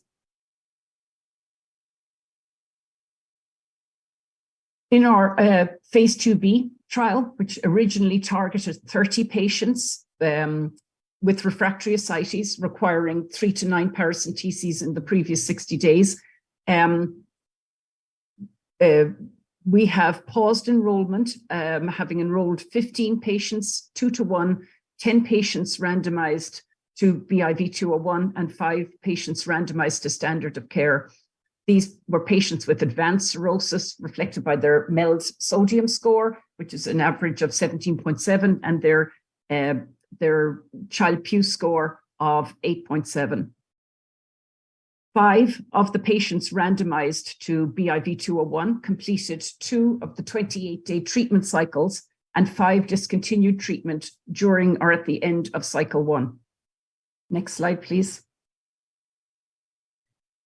Patients that were randomized to treatment with BIV 201 had a reduction in their ascites accumulation in the 28 days after the initiation of treatment as compared to the 28 days prior.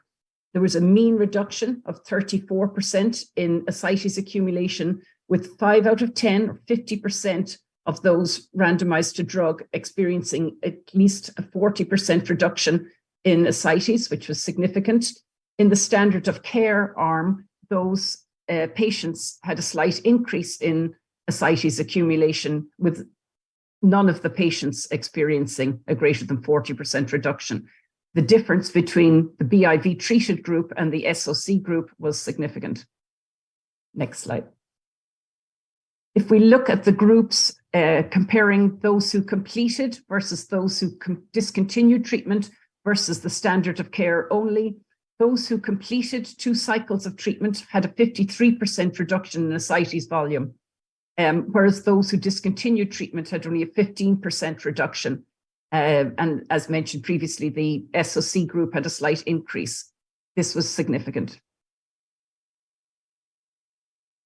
Safety, which was very important given what was reported from the previous confirmed trial in hepatorenal syndrome. The incidence of treatment emergent adverse events was similar in both groups. Overall, this treatment was very well tolerated. The safety was consistent with the patient population with advanced cirrhosis, and there was no unexpected SAEs, serious adverse events. Next slide, please.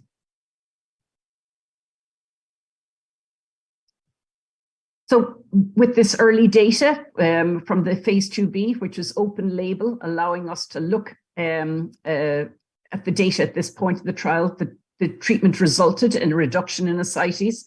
It's well tolerated. And based on this, we are engaging FDA in discussions on the next steps. Thank you. Thank you, Penny, for that. All right, I now would like to turn it over to Joe Columbo, our Chief Medical Officer, to kind of walk us through what we're doing in the clinic and our strategy for getting it registered. Some of you may know that Joe has a long career to bringing drugs to the market, right? He had psychiatry for Janssen, J&J Janssen. He's worked at a number of different companies and has been responsible for bringing the first ALS drug to market. So over to you, Joe.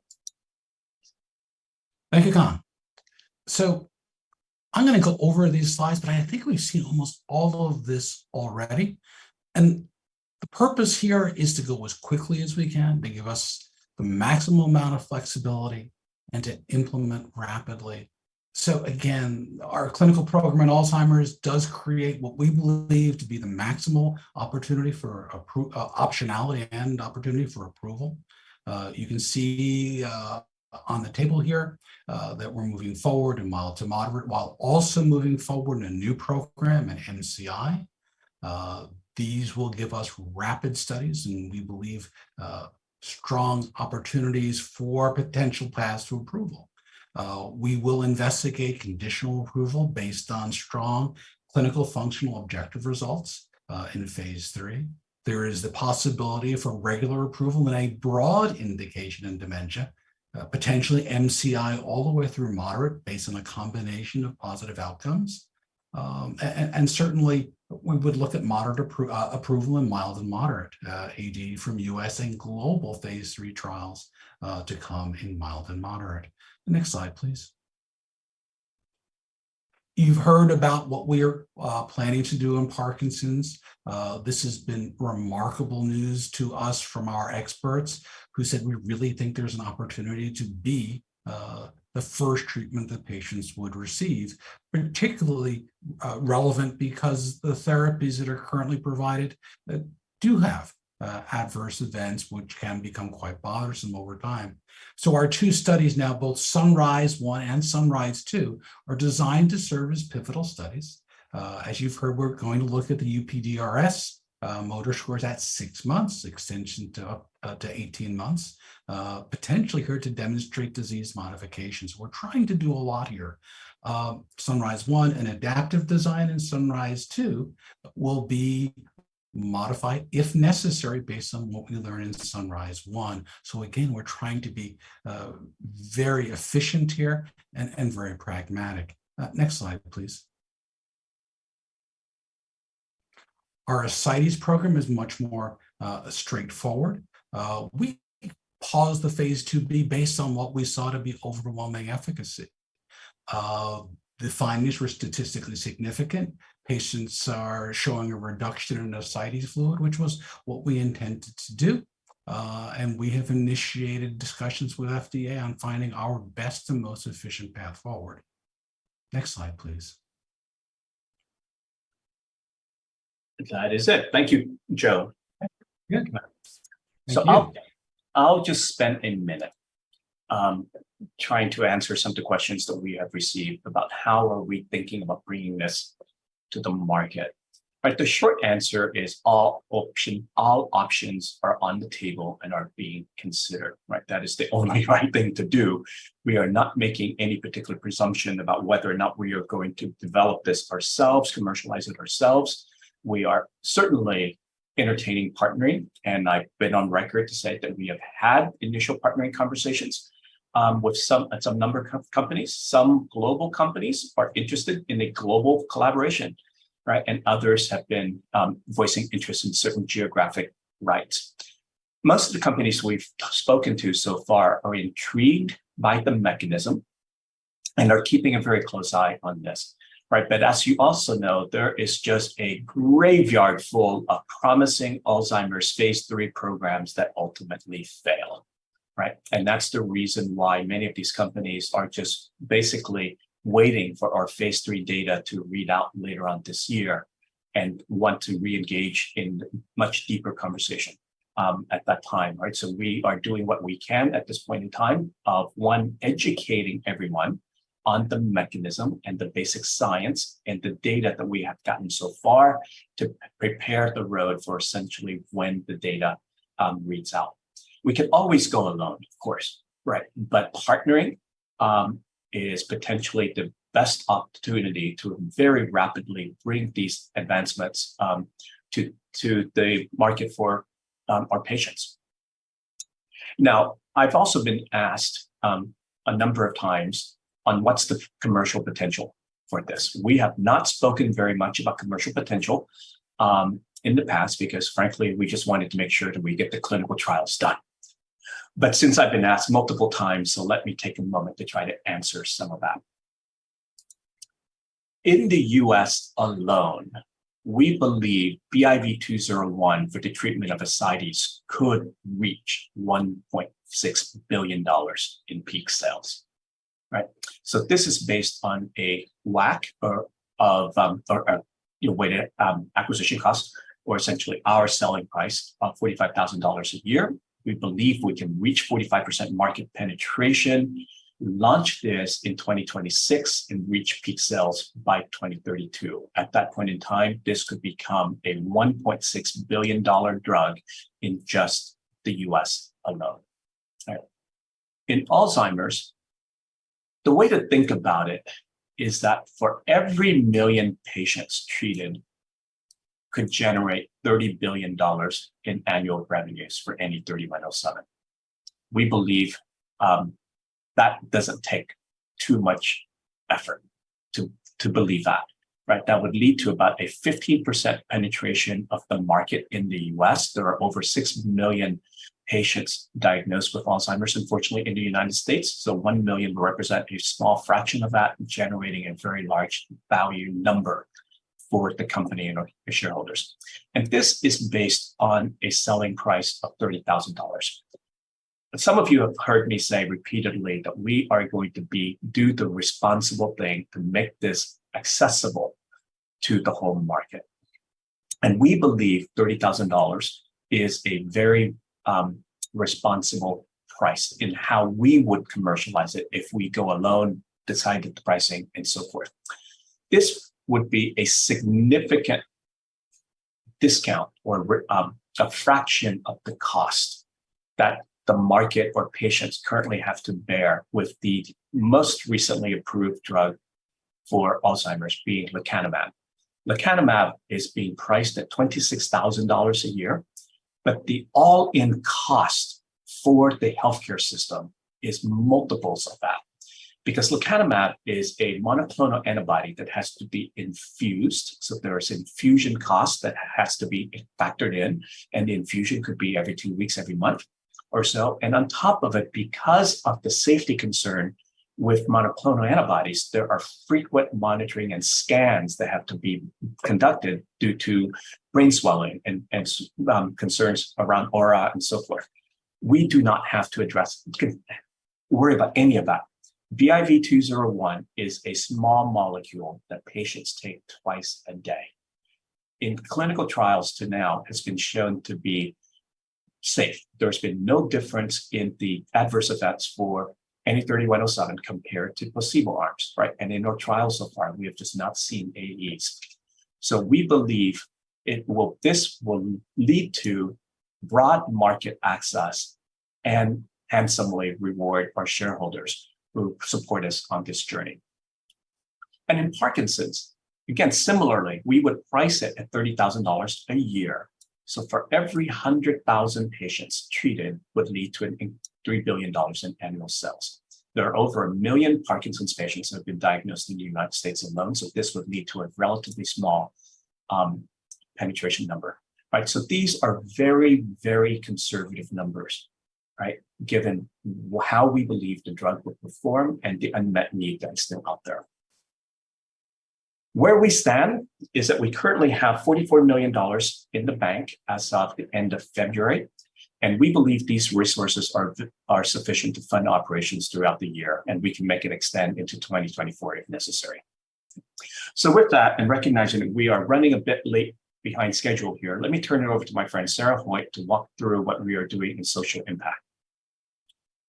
Thank you, Kong, and I will keep it tight.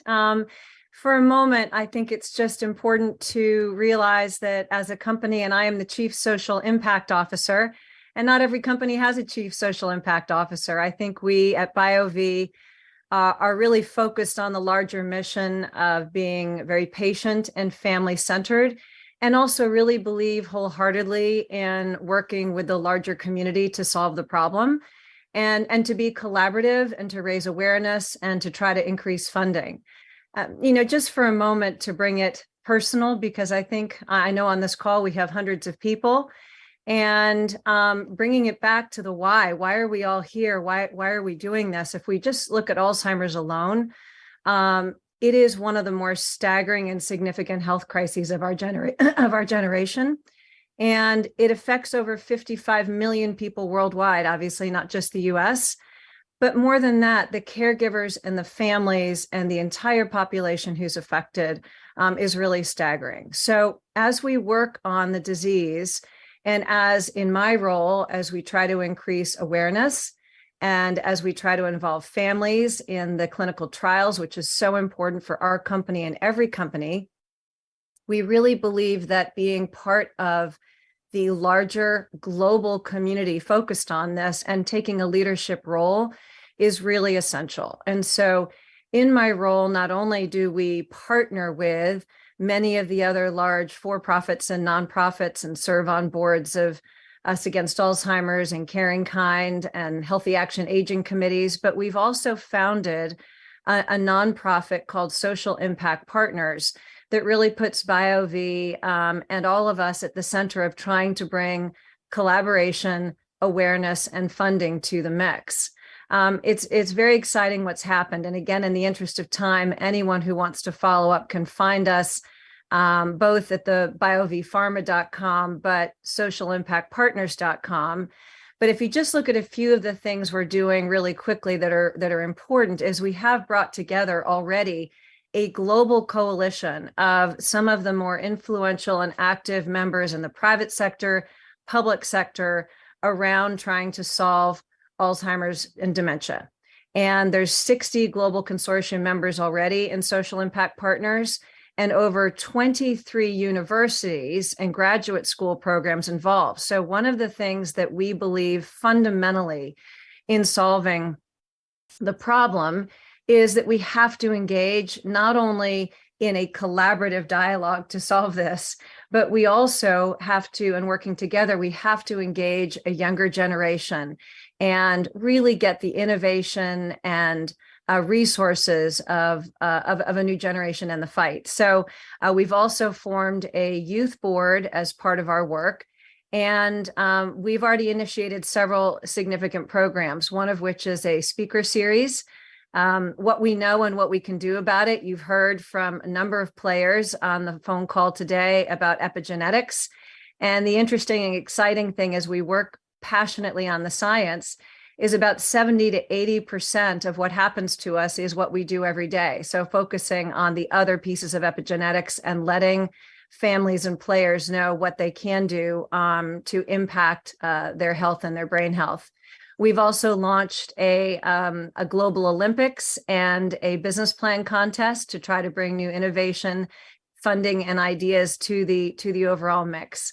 So I just want to say personally a thank you, as I'm the last speaker, not only to everyone on this call who came here because you care about the disease, but I think on a personal note, and I know Kong started on a personal note, a lot of us are here for a reason. I've served in this industry for over 15 years as a CEO who worked with thousands of families and seniors with Alzheimer's, dementia, and Parkinson's. But I also come as a family member who's recently lost a husband to early onset Alzheimer's. And I share that because I know everyone on this call has a personal connection. The numbers are that staggering and that large, and they will double in the next 20 years if we don't do something about it.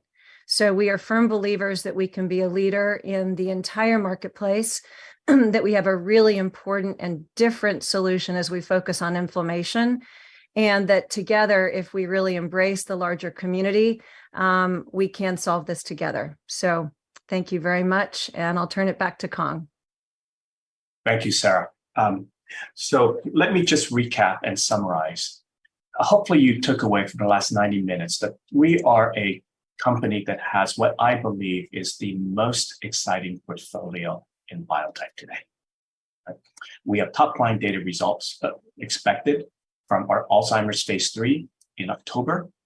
We are launching a series of additional trials to essentially create great optionality and prepare us for additional for registration submissions in 2024 and 2025.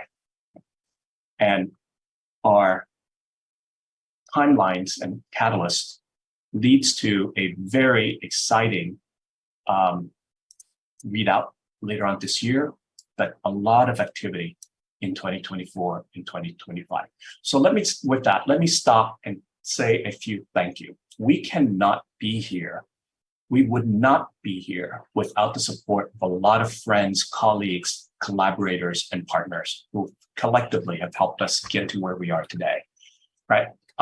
It starts with Dr. Sheldon Jordan, who was the principal investigator of our phase 2 exploratory biomarker study. He was the linchpin to basically get us the insights that now allows us to go and explore what we are doing in MCI. I'd like to thank Dr. Stephen Horvath and his team at UCLA and the Clock Foundation for the work that they did to bring us the insights around epigenetics, which now opens up the work that we're doing in longevity and epigenetics. And of course, Dr. Rogova, first for joining us today, but also for helping to steer our work in epigenetics. Right?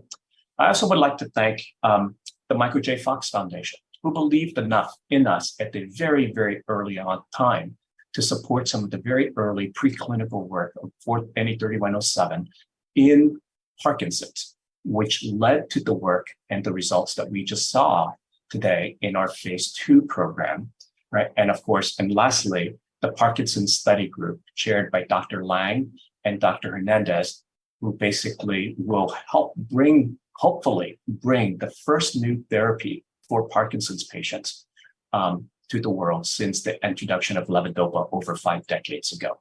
So with that, let me stop my screen share. I'll turn it back to Tara for our Q&A. Thank you very much. Great, thank you, Kong.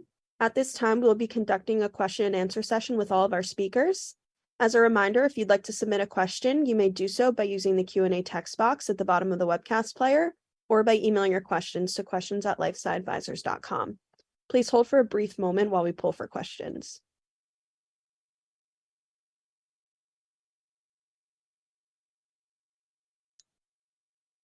So our first question comes from Jay Olson from Oppenheimer. Please go ahead, Jay.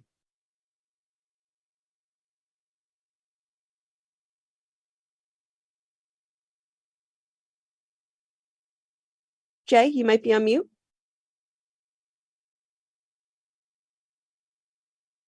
Oh, hi, can you hear me?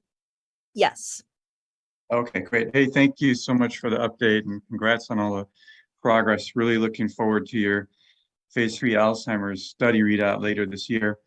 Can you talk about what you expect to see in those results? And should there be any differences in response to any 3107 for mild versus moderate patients, and whether or not you have enough statistical power to support subgroup analyses for mild and moderate patients?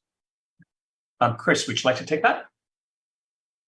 Yeah, it's a tough question, but a good question. We have approximately 400 subjects enrolled, and whether or not we have enough power for subgroups depends on the effect size. Since we didn't do a phase 2 going into this, we can only borrow glimpses from the mild cognitive impairment response that we saw. And if we were to see something similar, then we would be very well powered for that. There's the question between what goes on in mild and what goes on in moderate is a very important question, and we don't know entirely what to expect. We did see a difference, a minor difference between mild and moderate in the mild cognitive impairment trial that also had a few moderate subjects. But again, their treatment was only for 3 months. This is 7 months of treatment, and so we might expect something else. So we believe I can't tell you what's going to happen. We're completely blinded here. I can tell you what our hypotheses are. So far, we have been true to our hypothesis about insulin and inflammation and insulin resistance. We have shown that at baseline, we are seeing these parameters. And so we believe that, and we've seen changes in those parameters in other settings. And so we are optimistic about the outcome, and we're just going to have to wait for the unblinding. Okay, great. Thank you. And I had a couple follow-on questions, if I could. Can you talk about any feedback that you've gotten on the biomarker data from your earlier Alzheimer's study, and whether or not you plan to use biomarkers for your regulatory strategy, especially inflammatory biomarkers like TNF alpha or glutathione, whether or not those could be used as potential surrogate endpoints in Alzheimer's? Chris and Joe? Yeah, I'll start off. We certainly are pursuing TNF alpha in trials going forward. We're actually increasing some of the biomarkers that we're looking at. It's consistent with our hypothesis, but in, when you get to these late stage trials, what really matters is your clinical outcomes. And so while we're hungry to learn more and more about mechanism and translation with biomarkers, and we've got to hit the endpoints that are going to lead to approval. Joe? Yeah, I would agree with that entirely. We're learning still. I mean, this is a new mechanism. It's one that we believe very, very strongly in. I think part of this will depend on whether the drug is independently nootropic. That is, does it have a signal of its own? And if there is a pro-cognitive signal, I think everything's going to be quite remarkable. If it relates only to patients who have inflammation, but we believe that everyone who's getting older has a level of inflammation, it will be very, very helpful to look at the correlations between those changes in inflammation and cognitive improvement, as we believe we've seen already in our phase 2 program with Dr. Jordan. So long answer to the short question is yes. Okay, great. And then maybe on Parkinson's disease, are there any biological explanations for why any 3107 would have greater benefits in patients less than 70 years old? And are you enriching your Sunrise 1 and Sunrise 2 studies for younger Parkinson's patients? All right. Clarence, would you like to take that? We believe that activity in earlier patients makes sense because our promotoric activity is dependent on residual dopaminergic terminals that are in the patients, and those that are younger or less advanced disease would have more of those remaining and thus be more susceptible to the activity of the drug. That's the basis for what we believe that driving that. Okay. And maybe one last question on the anti-aging effects.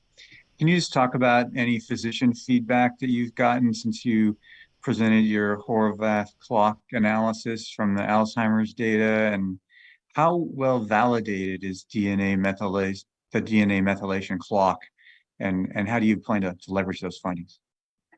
Well, let me ask Dr. Rogova to answer your question about the validation and then answer the other. The validation, actually, it's very important question of yours because it's new area of research. And my lab jumped in it only maybe 5 years ago because I was shocked that I can, first of all, I was shocked with the paper of Horvath. I thought it's all like, maybe not real. But when I looked at my data, I see that majority people could have chronological age extracted from the epigenetic story. So I totally believe, but the next question, the deviation from the chronological clock, when you measure epigenetic clock, is it like biologically meaningful? And that's why I believe it is, I believe now validated because multiple papers published on the fact that this deviation from between chronological and biological clocks actually has a strong association with age of onset in the right direction. The faster we age, right, based on the epigenetic clock, the younger onset of people are. So therefore, I believe the data which now produced by academics strongly support at least the clock which I use, multi-tissue clock. But when I saw the data from Chris, I was like immediately wanted to jump into different clock in my lab. And now I'm trying to to establish how to measure because sometimes papers don't provide enough information. And that's so good that BioVie actually collaborate with the fathers of the clock. Howard is the one who provide the assessment of the clocks, because if you deal with published versus actual creator, you always have some deviation in the way you assess. So altogether, I would say it's confirmed, but what was not confirmed, and that's probably the first time in human history, there is something which could slow down epigenetic clock. I hope that part has to be observed more with more longitudinal spots, right? Like for now, it's like half a year or 3 months. It's like obviously very small range, but with more data, that will be the answer whether we can modify it. Okay, great. Jay, do not give us more credit than we deserve, right? We have not gone out and tried to get a lot of feedback. Our number one priority was to assemble the nucleus of the team and experts to help us go and explore this, right? So that's what we've done, right? That's what we're still doing. All right, so back to you, Tara. Great. Tthanks for the questions, Jay. Thank you so much. Thank you, Jay. Our next question comes from Charles Duncan from Cantor. Please go ahead, Charles. Hey, good morning. Thank you, Kwong and team, for hosting this very informative webinar. Lots to talk about, but I wanted to ask you first a couple of questions about NM101, the upcoming trial readout at ADA. I guess I'm wondering, and Jay actually kind of alluded to this, but what would you like to see and how might it impact your design of the Radiance AD trial? And then could you remind us, is there an open label extension for NM101 and are patients rolling over into that? Chris? Yeah, so we do have an open label extension in progress. We don't have subjects on it, but it will be very rapidly implemented now. In terms of what I want to be clear that the data for the ADA is embargoed, so I can't really discuss any of the specifics of that, but it is blinded baseline data that we're looking at there. Okay. And so that's what will be discussed at ADA. Okay. And then with regard to the open label, you say it may be operationalized in the near term. What is happening with patients who've been on the drug for 6 months already? Have they been taken off the drug or given an opportunity to stay on it? Joe? Yeah, at this point, they've come off the drug. If they finish the study, they've gone back to their best standard of care, but they will be offered the opportunity to enter the longer term extension if they would like. Okay. And we should have that up and running this month, right? So Yes. imminent.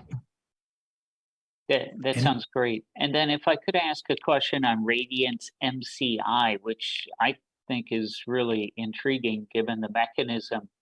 Seems like there'd be particular clinical benefit there. I guess I'm wondering if you could provide a little more color on the phenotype. I think you mentioned that it is being defined by through the use of a computer program. Could you provide any additional information on what kind of patients would be in that MCI study? And then I don't know if I saw it or missed it, sizing of that MCI, the Radiance MCI study. Right. Chris?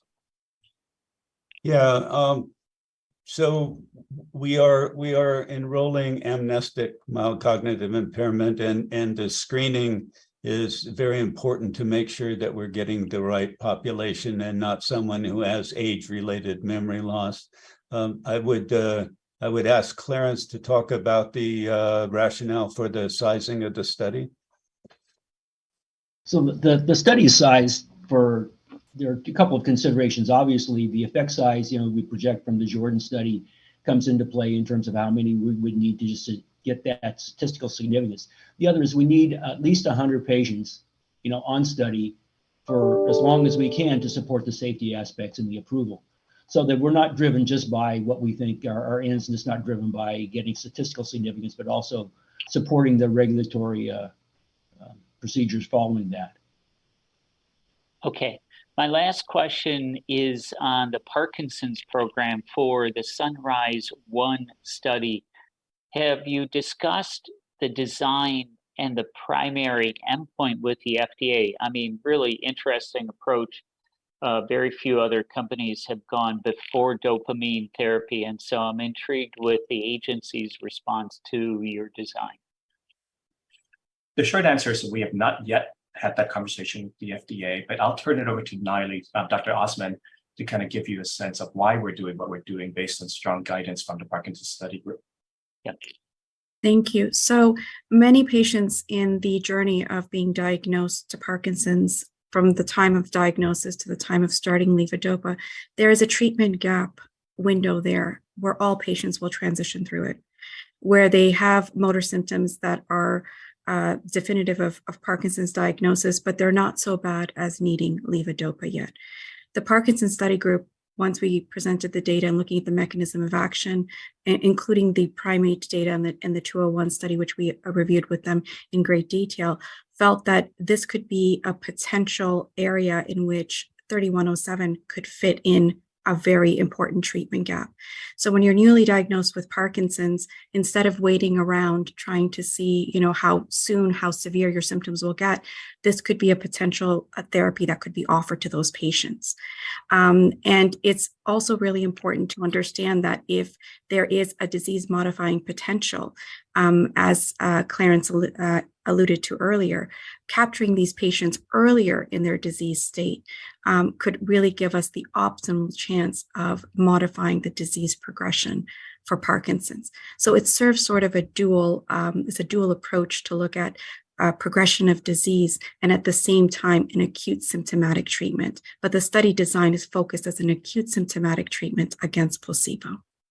Got it. The one thing I'll add, Charles, is that the design itself, you can consider pretty plain vanilla design, right? The endpoint is plain vanilla. What we're doing is pretty plain vanilla.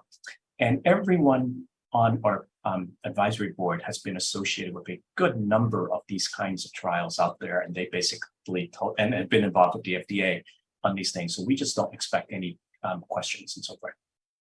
Yeah, it seems like what's really innovative is the patient population in terms of enrollment. Can I ask Sorry, I would just add one additional thing that I think is very important, the safety profile of this compound.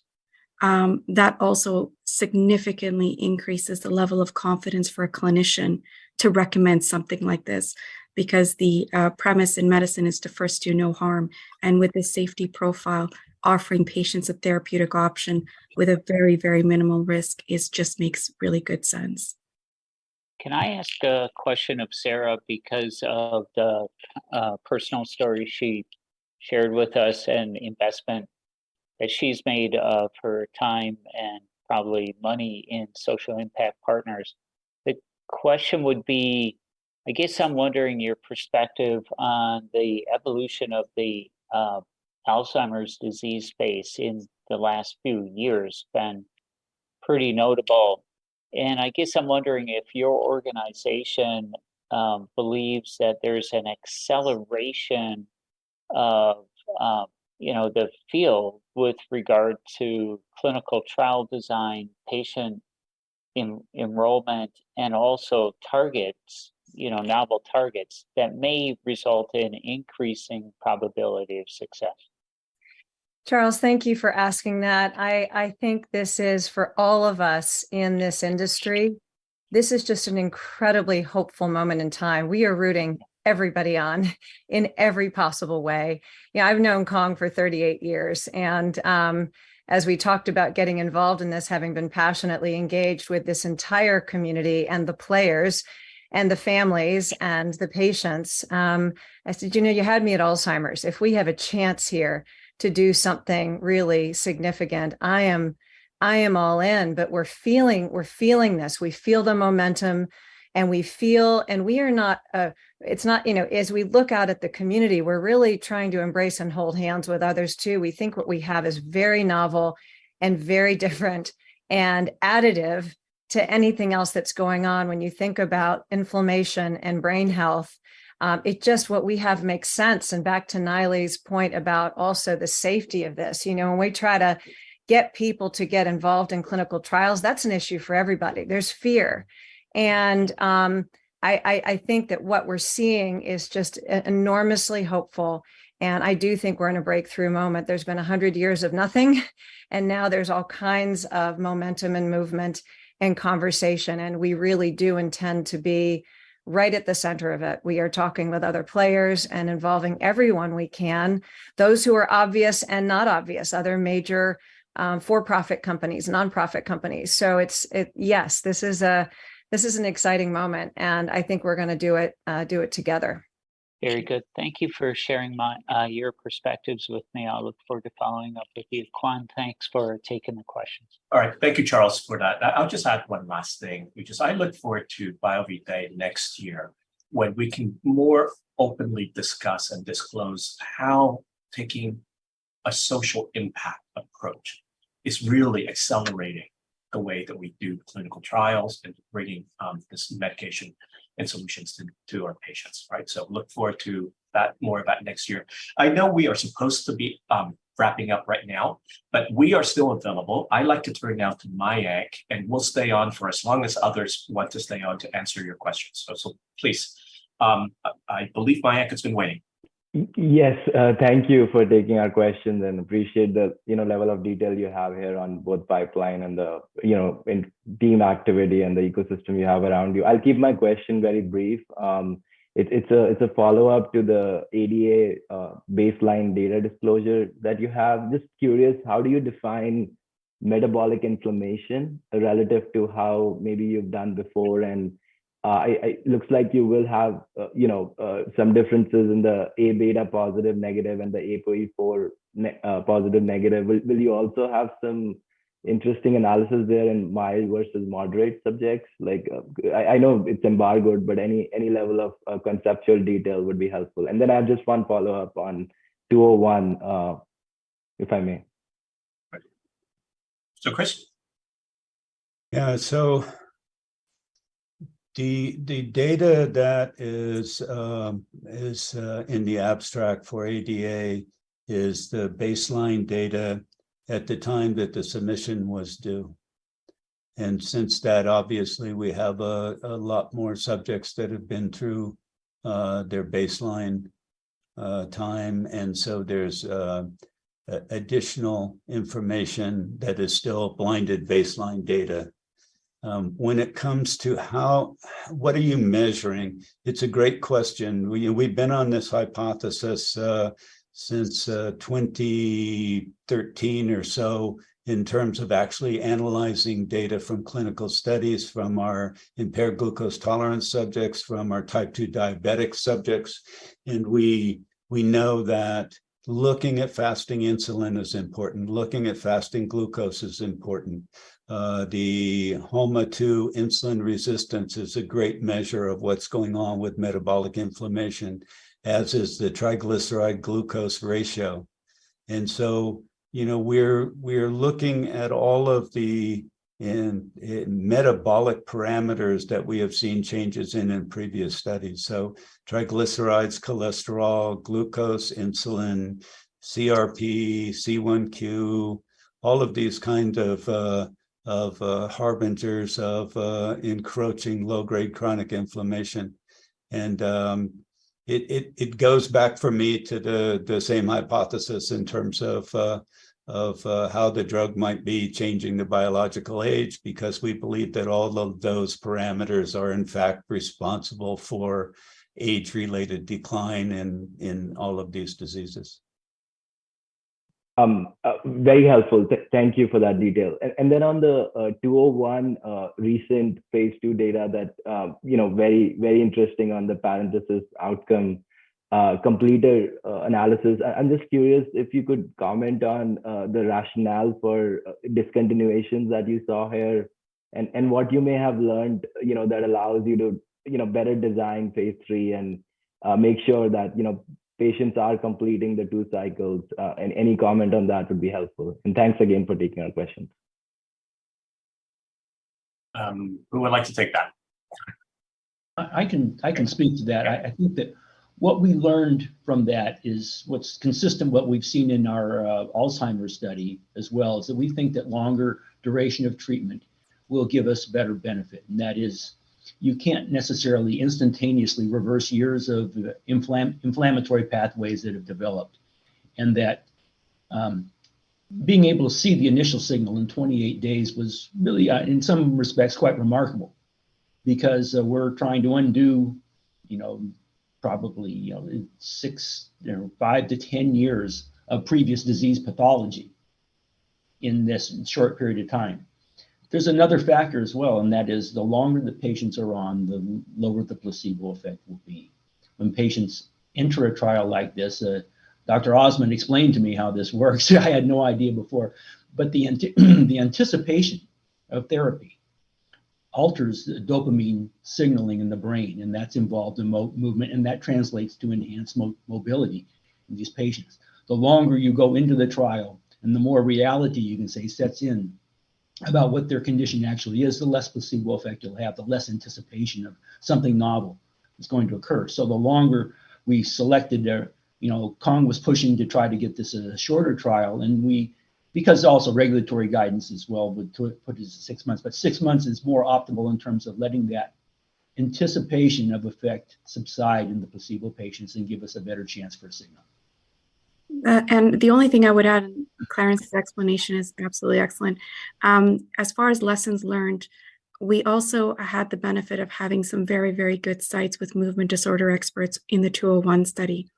And we're very fortunate that those sites will be joining us, or we anticipate that they will be joining us for this next phase in the development of 3107. And their enthusiasm has been really, really remarkable to come on board. So we're using movement disorder sites in addition to the Parkinson's study group that will help guide our trial.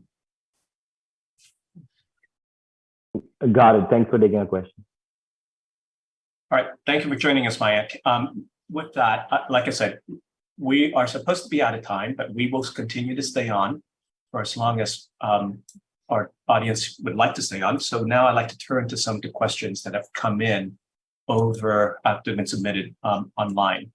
The first is from David Maddister, right? And the reason we're starting with this is, as you can imagine, in a company like BioVie, the neurodegeneration work gets all the limelight, right? But our ascites program is actually a very, very needed program that will hopefully bring the first therapy to treat a condition that has 40-50% mortality rates within the first year, right? So this is a huge unmet need. So that's the reason why we are doing what we do in ascites. So David has a question. It says, would we consider selling off the ascites program to focus on neurodegeneration indications? Right? And as I said at the very beginning, all options are on the table. What we are here to do is to try to bring these innovations to the market so that they actually help patients, right? And we will entertain all options, but I will also say that we have been approached regarding this topic as well. So we are entertaining, we're discussing, and if we decide something different, we will announce that in due course. Right, so hopefully that answers the question. There's a question about whether BIV 201 will have fast track, will the FDA fast track it? BIV 201 has received orphan drug designation, and it has received fast track designation as well. So we believe we will get plenty of support and from the FDA as we bring this program forward for the phase 3 and for registration. Yeah. There's a question about the dosage form for NE3107. NE3107 is in a capsule. Patients would take 2 capsules a day, 1 in the morning and 1 at night.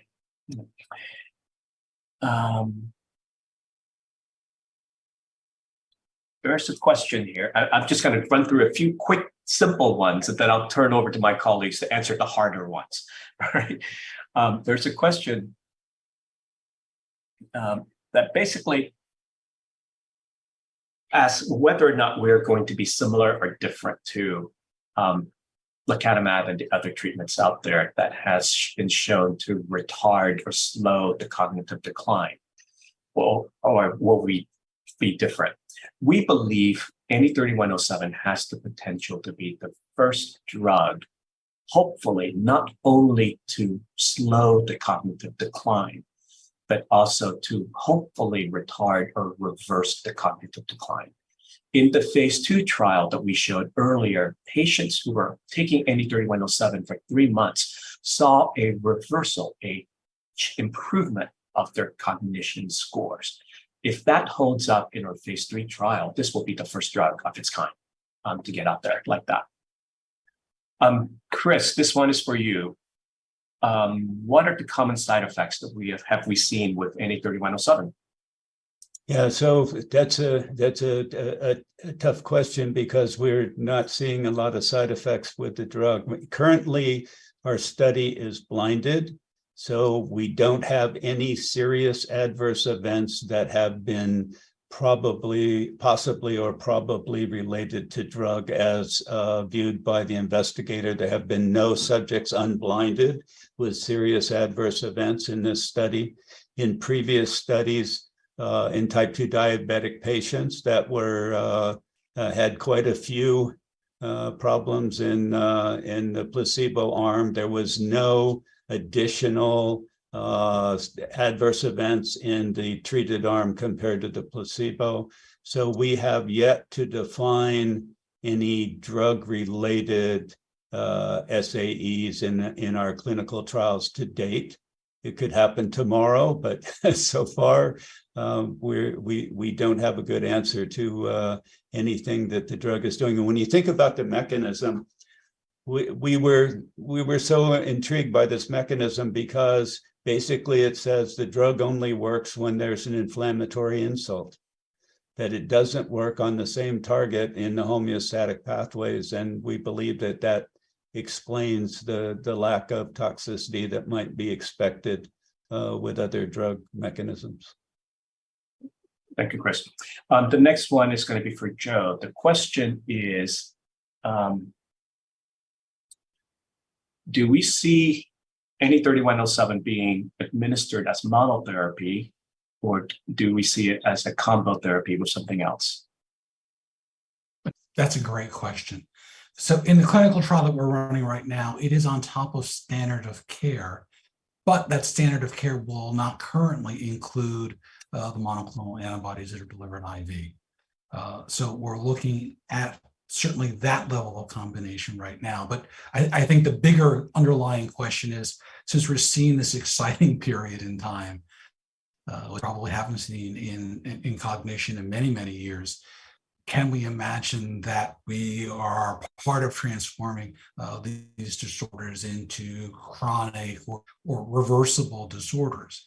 So if you go back, at least, so it's an hour and a half ago now, but one of the very early slides that Kong was able to show was multiple pathways. And if you look very closely, you could identify multiple drugs that are currently in development, ones that are already in market now.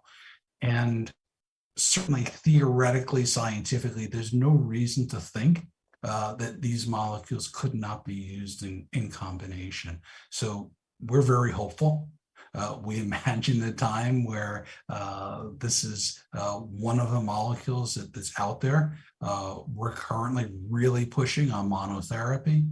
But if we look at the other world of neurological disorders, if we look at MS, if we look at seizure disorders, it is common to see drugs used in combination. And we would imagine that's part of the future. Right. Thank you, Joe. There's a question asking whether the effect that we're seeing on cognition and Parkinson's and so forth, specific to 3107, or could it be a class effect, right? To medications in this class? Well, I guess it's a complicated question, right? Because inflammation, we believe inflammation is at the root of everything here. So I would imagine that if you're effective at blocking TNF production and therefore blocking inflammation, you would be able to see a similar impact, right? So that's the class if you're able to essentially be in TNF inhibitor.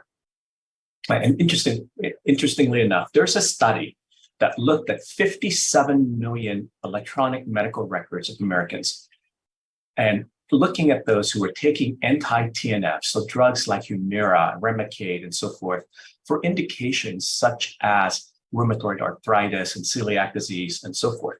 And what that study found in this real-world evidence study was that patients taking these monoclonal antibodies or anti-TNFs had a 50% lower probability of getting Alzheimer's disease, right? So that's part of the reason why we are so confident that any 3107, because of its mechanism in blocking TNF, will essentially work in Alzheimer's, right? But of course, the anti-TNF monoclonal antibodies provide systemic relief. It does not cross the blood-brain barrier, so it doesn't give you the CNS component of it that any 3107 would. So that's part of the answer. What NE3107 specifically does is affects ERK's ability to essentially play the regulatory role in inflammation. And as I mentioned before, dozens of teams over decades have tried to find an effective ERK inhibitor, but everything failed due to toxicity. So if others are able to create an effective selective inflammatory ERK inhibitor, maybe that could work too. So that could become the class, right? So NE3107 could become the first in that class, but it's a tall order, right? So hopefully that answers the question. Clarence, I'm going to give you this one. Are there challenges in manufacturing NE3107, right? And where do we stand now? So right now we're engaged with a commercial manufacturer to provide, the additional supplies to support our clinical trials and to industrialize the process to support the production of our registration batches and commercialization. We haven't completed that process yet. It's ongoing, but this is a typical sort of stage that you go from smaller to larger scale production. Right. Thank you, Clarence. The next question essentially inquires about whether or not we have received or have initiated various forms of discussions with other pharma companies out there. The short answer is yes, we have received, and we have essentially been part of various partnering conversations, so forth. And as I mentioned earlier, companies are very intrigued with this molecule and are eagerly awaiting the phase 3 results to take those conversations forward. There are a series of questions asking about our plans to conduct additional clinical trials in specific locations around the United States and around the world. As you saw before, we are planning to initiate the Radiance trial, the Radiance MCI trial, first part of this year. And as we do that, we will put additional information on our website regarding where the trial sites are and what patients could do or interested members could do to essentially learn more about those trials. There is an interesting question here, a couple of questions about when will dividends start and when we will start thinking about stock buybacks and so forth. Please do not give us more credit than we deserve at this point in time. We are right now trying to bring the product to market. We have zero revenues, right? So we are still dependent on raising equity and debt financing and partnering upfront milestones and so forth to fund getting these drugs to market. We do not expect to start to generate revenues until probably 2025 at the earliest. At that point in time, we will entertain what to do with dividends and so forth. Right. And likewise, there's a question about what to do about the longevity study. So again, with Dr. Ragova's guidance and the guidance of that group, we will first figure out what it is we want to do, can do. But let me also temper the expectations and interest a little bit here. What we are not saying, let me be very clear about what this is not. This is not about the fountain of youth. This, at least not yet. We do not know yet how to essentially make us all younger, live forever, and so forth. What this is about is how do we use the science of genetics and epigenetics to make us healthier as we all age. We all age. And because DNA methylation and epigenetics has a direct impact on diseases of aging, how can we use the science and what we have found in NE3107 to affect disease of aging so that we can have a healthier life as we all age, right? And as we go and conduct this work, and as should we reveal something about the fountain of youth, I think I would be very excited as well, but that's not what we're talking about at this point in time. Okay.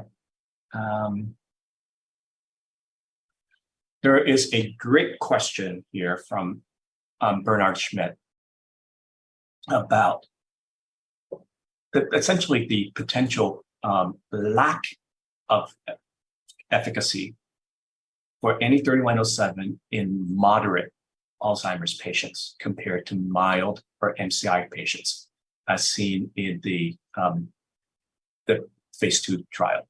That's a hard question. So I'm going to punt that to my friend Joe, right? I'll let Joe start that first, and then if maybe Chris can chime in. Yeah, and that's why we do these experiments. We do believe there should be an effect. We believe mechanistically there should be an effect. We believe the effect could take a little bit longer because as people age a little more or are a little bit more impaired, it may take a little bit more. So if you think about this in some ways as a pharmacological rehab, it takes a little bit more exercise, etc., a little more time with your physical therapist to show the effects that you want. And we see this molecule working in that way. So yeah, this is something we're thinking about. This is one of the reasons why we're looking at longer studies.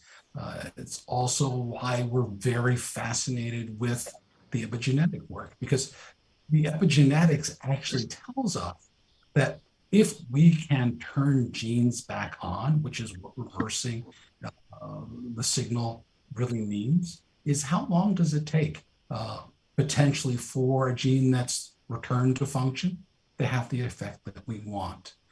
So, we typically think of that in regenerative medicine, but with this molecule, this all becomes possibility. So we take on the challenge really of, what does it mean to change the course of moderate disease? Some of that, again, depends on whether or not the drug has an inherent effect on cognition and how long that takes. But again, these are exactly the questions that we're trying to answer. So thank you for that.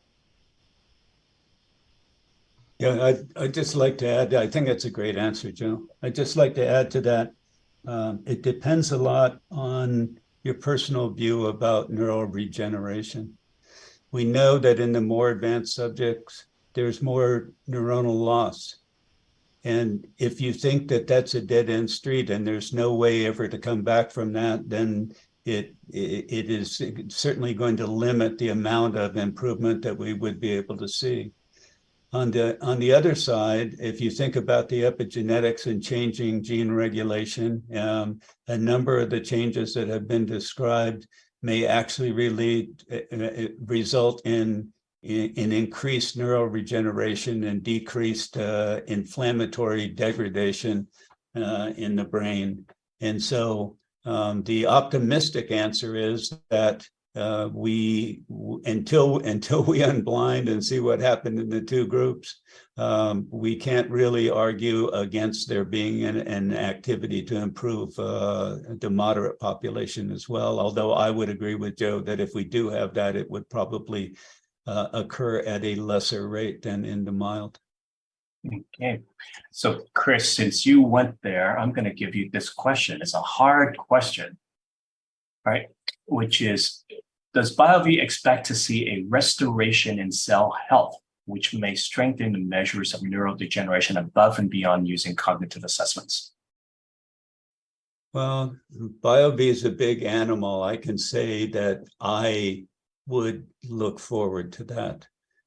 We do have a long history with the members in this sterol class that have shown in animal models neuroprotective and neuro-enhancing activities. And they are, in fact, neurosteroids that have activity in the brain, neuroactive steroids. And so I'm very optimistic about that possibility. Right. Thank you, Joe. All right. And I'm sorry, thank you, Chris. Joe, this is coming to you. This is also another hard one. So I'm glad you're here. Right. Has BioVie shown reduction of A beta and p-tau? How many patients would we need for pivotal phase 3 trials? And what's the duration for treatment so long enough to show that effect? That's meaning in Alzheimer's. And should we expect to see meaningful reduction in A beta and p-tau? Right.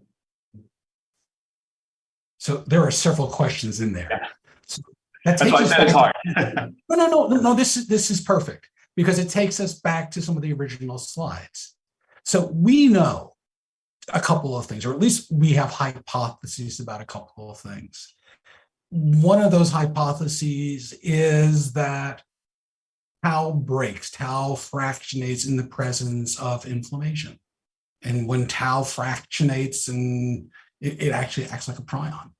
And that's not a good thing. It acts like a slow virus.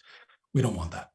What we've been able to show, at least with very early, very interesting data in the study conducted by Dr. Jordan, is that we actually are able to show an association between the administration of this drug, NE3107, and a reduction in the phosphorylation of tau.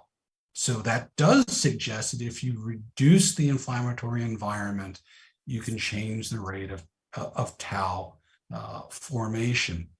The question about A beta is actually in some ways more fascinating, because if you're someone like me who believes the deposition of A beta is protective, so when we think about A beta accumulation, two things happen. One is we think it goes to where there's damage as a way of reducing inflammation, but in the longer term, it has its own inflammatory effect. So it's two-sided.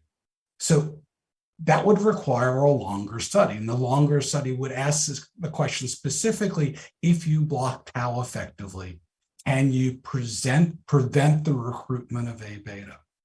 And that's a different study. It's one where we would hypothesize we would over time win, but that's a difficult to do, very expensive imaging study, but a fascinating one. And I would love to do that study. Con, Is there anything missing in there? So there were multiple parts of that question, Con. That's good. Clarence, I think you were to add something. I think all of these tau and amyloid beta have homeostatic functions. And to think of them as, hey, we want to get rid of them or do something is not the way of looking at how to restore normal functioning in the CNS. NE3107, by dampening this inflammatory process, it allows the homeostasis so that these naturally occurring molecules in the brain can do their job, whatever it is, and that that's the way it should be. And that any therapy designed to push on these one way or the other without the thinking about restoring homeostasis is asking for trouble. You're absolutely right. Tau in its correct place in the cell, in the absence of inflammation, holds things together, structural. We want tau. We just don't want it to fraction. All right. We are coming up on almost 30 minutes over time now. So let me try to answer a few questions here very, very quickly, and then we will have to call it quits. Right, so I'll make these quick. The first is, can you explain what an extension study is? Right, an extension study essentially is what you do after you essentially have finished your primary endpoint. So in the 101 trial, the primary endpoint is after 7 months of treatment, we would look at ADAS-Cog and a bunch of other measures. Right? So your choices at that point in time is either take the patient off drug and quit, or you can allow the patient to remain on drug for another period of time, during which all patients know that they are now on drug, and you're monitoring what happens to that patient through various means. Could be safety, you're looking for safety, but more importantly, we will be looking at disease modification. So are there underlying changes in the patient's disease pathology that results over a period of time? And that's why we have extension studies, is to extend the study beyond the primary endpoint for the study. There was a question about what is the test, the primary endpoint for Parkinson's. The Parkinson's is measured or studied using something called the Unified Parkinson's Disease Rating Scale.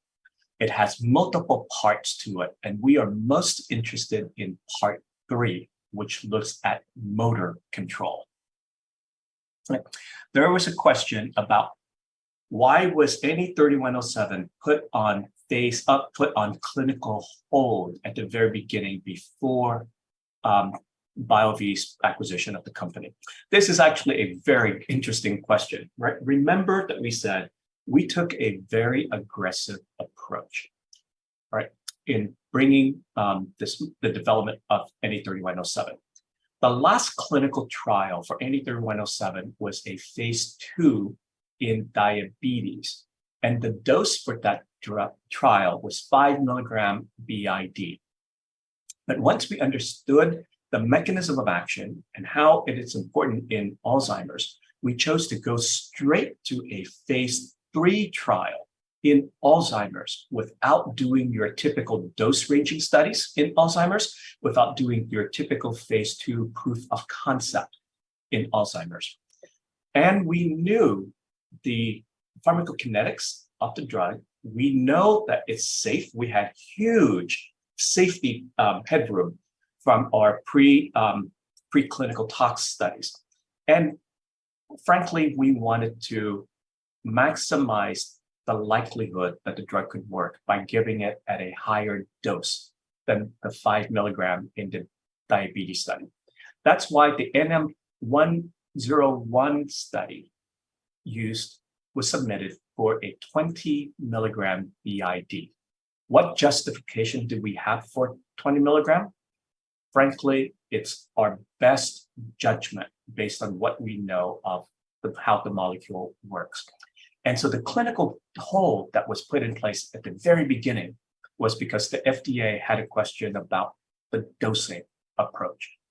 And then soon after that hold was put in place, it was lifted, right? Because the FDA then understood the rationale for the trial and the rationale for the dosing. And that was really the basis for that phase 3 hold that was put in place. Now, there's a very interesting question here, which is, do we foresee NE3107 being prescribed as a general anti-inflammation treatment in the next 18 to 24 months? There are several parts to that question. In the next 18 to 24 months, no, we do not see this being a general anti-inflammation drug, right? And in fact, when we develop drugs, we have to develop it and get approval for very specific indications. Right now, we are focused on Alzheimer's and Parkinson's. But also, we recognize the importance of TNF in other diseases. And that's the reason why we are resuming our preclinical discovery work and restarting some of our medicinal chemistry work, is to find sister molecules to NE3107 so that we can use those sister molecules for other indications, and perhaps one day develop it as a general anti-TNF molecules, right? So we think in that same way. It's certainly going to be down the road compared to the next 18 to 24 months. All right, so we are way, way out of time, and I know there's still other questions that are unanswered here. So if you have additional questions, so please get it to us. We will try to answer it. But with that, let me thank you for spending the morning with us, taking the time to learn about our company and what it is that we do. And also thank Dr. Ragova for joining us to explain epigenetics.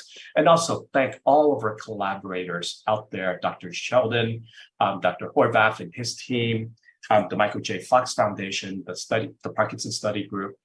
Without their support, we would not be able to be here today. So thank you everyone for your time and support. Have a great day.